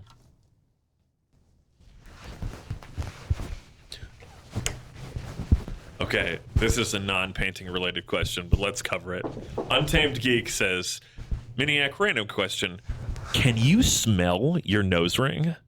Stupid, I know, but I've had a few people say they had to remove them as they could smell it. Thinking of getting one, but the smell thing might change that. No, I definitely can't smell it. And my wife, who is like a super smeller, super taster, also can't smell hers. When you fuck with it, you can smell it on your fingers. Don't pick your nose. It's like a gauge, right? If anyone has gauges, I don't know how, you know how like you like to like look at poop, you know, when you poop and you look at it, it's like, oh, look at that, I just pooped. when you're touching your gauge, I always do one of these. I always go, it's like, oh yeah, that smells like it always smells, you know? You're just kind of checking, you know? But no, I can't smell it when I like, I'm just sitting here normally. You can 100% smell it when it's gauged. When it's gauged, okay, so I only gauged mine once. I went from the normal size, which I don't know if that's like 20 or something, to 18. And that was fucking painful. All right, anyways, so my issue, let me get the focus. Focus! My issue with contrast paint is thus. You can kind of see on this flat area here how stained it looks. Or how inconsistent it is, rather. And I will actually zoom back in for this. Keep zooming all the way. No. 100 million zoom. Okay. This part right here, you can see some of that blue, some red. There's an inconsistency into the way it covers on flat areas. And maybe if you're better with contrast paint, that won't be an issue. When I painted these ladies, I used contrast paint on the purple and on this magenta area, but I couldn't just let it stay like that. Actually, the only area where it worked perfectly was with the Black Templar. Black Templar contrast paint is like, might be a legit way to paint black hella fast over a Zenithal undercoat. It does a really good job. Yeah. It's shocking. But anyways, I applied another highlight on these top bright parts of a color that was very close to the highlight of that magenta after you apply contrast paint, to kind of like fix the issue that I have with contrast paint. So I could do that, you know, I could do that with this thing. Which seems like a waste, but it really isn't, because like applying that highlight takes like, I don't know, a minute per model. It's like really fast, you're kind of just swiping all the raised edges and it solves the problem. You just do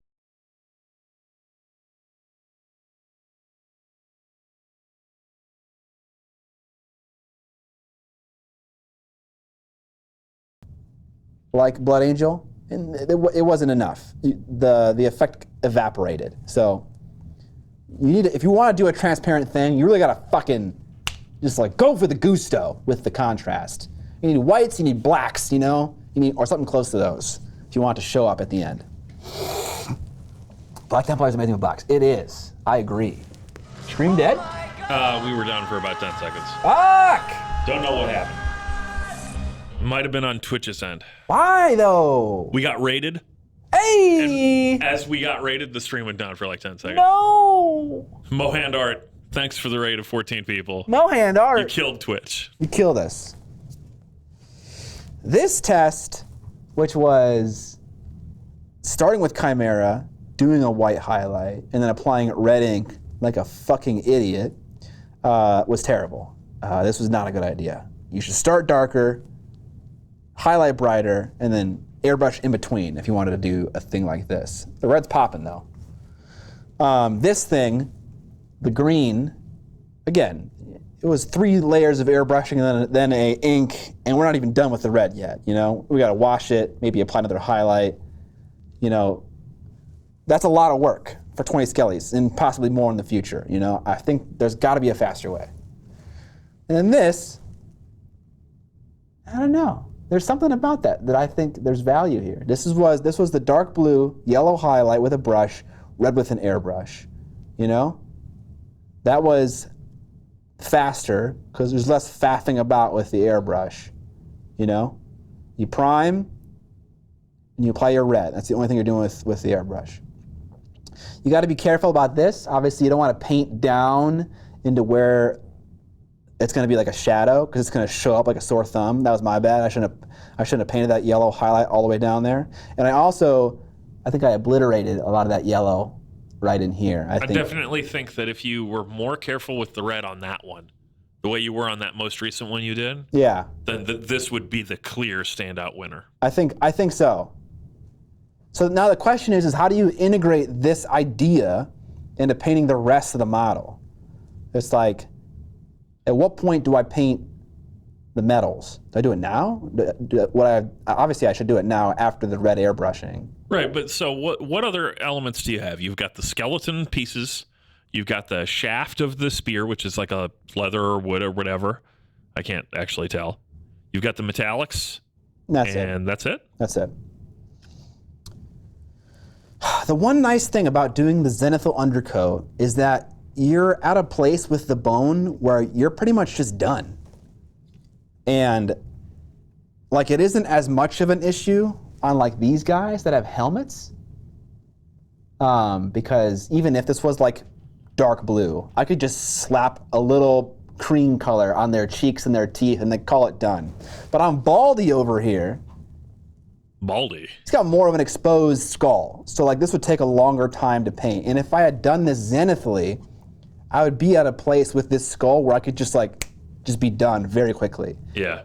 But now it's dark blue, and now I have to like do more work to get that to look nicer. So, you know, I don't know. I wonder if you could do the zenithal on the top part without disrupting the bottom part that much. See, that's an idea. You could even just target the bone areas. Right, exactly. You zenithal the head and shoulders. Maybe like the calves, because those pop out. Yep. Like right there. Little juts down the legs. You kind of ignore the cape. You get a little bit on there, obviously, just from the overspray top down, but that's okay. Yeah, that's not a big deal. Because then you're coming back through with your yellowy highlight color. And I mean, maybe that's the key. Maybe you land on a yellow color that's like a good color for faded bone as your highlight. So any overspill is going right into that same highlight territory on the blue. And then you come back through with the red and then do the metallics and you've got your bones basically done.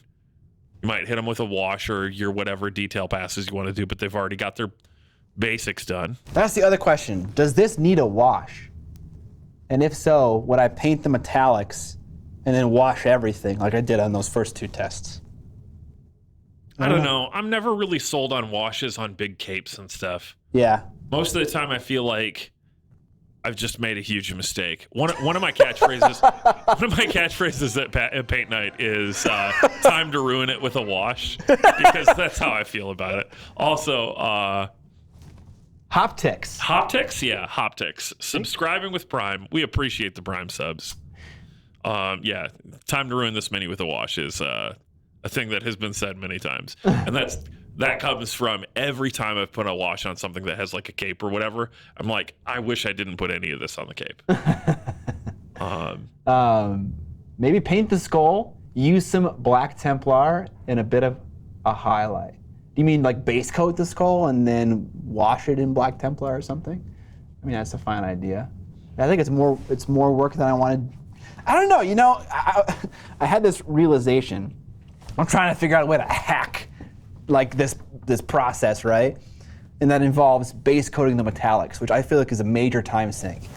And I say that, and then I was just on Sunday or Saturday painting the metallics, and I was just base coating them with a brush, and I was like, this is fine. I can do this. I can paint the metallics with a paintbrush, and it doesn't need to be a big deal. And so maybe I'll just do that. You know, not everything needs to be omega efficient. You can't just sit there and apply paint to the model with a paintbrush. That's how I painted all my minis when I was little, and it was fine. So I always get caught up sometimes when I'm like trying to like solve this problem, and you know, I'm just like, you know, it doesn't fucking matter. You could just paint it. You could just base coat, wash, and layer everything, and while that would be the worst way, time-wise, to paint something, who cares? You know? Yeah. I don't know. I mean, yeah, exactly. TikTok, that's kind of something that I mentioned before, which is at some point you hit the just paint the damn model stage. Yeah. But this is investment in the future. Yeah, for anytime I paint red, right? Like these are all ideas. Well, it's not even just painting red. These techniques could apply to other colors. Oh, for sure. Well, sometimes I think we kind of discovered in a certain way that with red, as it compares to blue, the way I originally saw it, you need different considerations to be made. Like blue is a darker color than red inherently, and so it's going to behave a little bit differently as it relates to undercoats. But that's, you know, those are all like the minutia that you figure out while experimenting. Base coat your metallics with Black Templar. It's super fast. Undercoat your metallics. Why would I do that? Why would I need to undercoat my metallics with Black Templar? Why couldn't I just paint them? You overcoat them with Black Templar. Is that what he's saying? Oh, I don't know, but that's what you would do. That's what I have to say. If you want to paint black metal that looks really good, put a bright silver on it, then slap Black Templar on it, and it looks pretty good. Yeah. I wish there was a Drakenhof and Coelia Nightshade that was glossy. I really wish that was a thing. Your videos and streams have been epic lately. It seems just based on watching and playing more games has really rekindled your passion. I'm glad to hear that, Hoptics, because that's definitely the case. So thank you for letting me know. It's an investment in all us viewers' time, so we don't have to go through all this shit. It's okay. I like to do this, you know. Too real. I don't know. I'm the kind of person that I just can't. I can't paint a goddamn skeleton without knowing that I'm doing it the right way. Yeah, I mean, I understand that. We're all investing in each other here, Chad. Yes. Because we invest the time into landing on the right technique for painting these skeletons, and you invest your Prime subs in us so we can take the time to do it. People are saying you can mix the glossy stuff into the stuff. And you're probably right. To a degree, that will probably work. But the more I add in, the more dilute it becomes, and the less kind of blue-green color it imparts on the metal that I like it so much for. So I could do glossy, but it wouldn't be as good as just if they took the magic powder and they mixed it with a gloss medium in the first place, you know? Which is why I wish that there was a glossy one. All right, it's 4:34. We typically end at about 4:15. So we'll head out for today. Who are we gonna host though? 'Tis the question. Also, who are you rooting for in TI? I'm rooting for EG. I want EG to win. I want RTZ to get it fucking ages. And there's a lot of people streaming Warhammer mini painting right now. Heck yeah. The new formulation of shades are slightly more shiny, so maybe that'll do the trick. Definitely would get me closer. Would a Zenithal using a dark purple and a bright yellow instead of black and white, and then airbrush of red ink/contrast work? Would it work insofar as that it looks like red? Yes, absolutely it would work. Would it look good? You know, that's why you do another experiment. I don't know. It'd probably look okay. You know, honestly, it'd probably look similar to the green one that we did. Not exactly the same. It wouldn't be as much desaturation in the midtone, but it would look similar. EG Liquid. Secretly, I want Spirit to win again because I watched True Sight, and they're just the greatest bunch of kids. I love it. They're just having so much fun playing Dota 2. Group stage just ended. Yes, we just ended. We have our 16 teams and the bracket for them ready to go for next week. Not this weekend, next weekend. Collapse is indeed a god.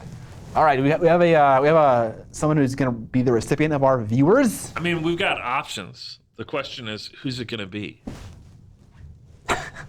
Rufus says that TI Twilight Imperium is superior to Dota 2. Possibly true. Yeah, I want that Twilight Imperium tournament.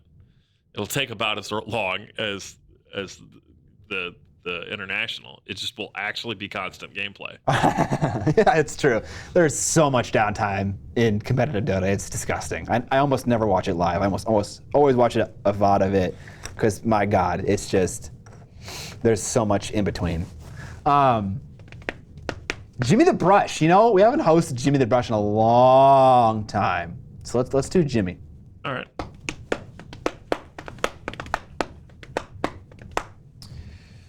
You ready to get on out here, Evan?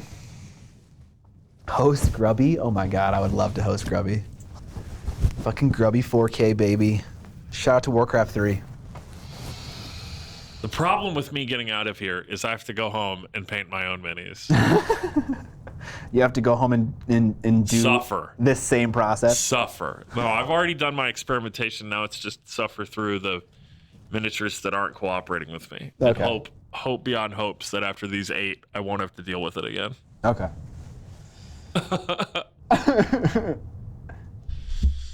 No, we don't host video gamers anymore. Not after the last time. I didn't know there was a last time. We hosted BSJ, Banana Slam Jamma, and he didn't say anything. So yeah, we won't do that again. All right. All right. Thanks, guys, for coming and hanging out on this Tuesday. We'll catch you this Thursday for a game of AOS, a little 500-point escalation league. The first match, first of my match, for the Escalation Age Sigmar League that we are running here in Minnesota. I'm going to play against John Schaefer, if you know who Schaefer is from the first Kill Team stream we did. He is a great opponent. He knows all about the game, so I'm sure he won't miss a rule, which is helpful because I kind of have forgotten how to play. You've forgotten how to play, and I still have no idea.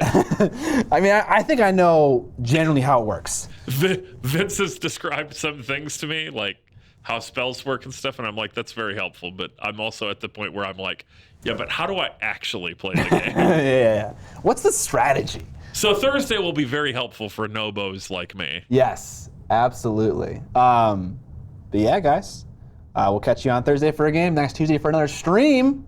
Until then, we'll see you later.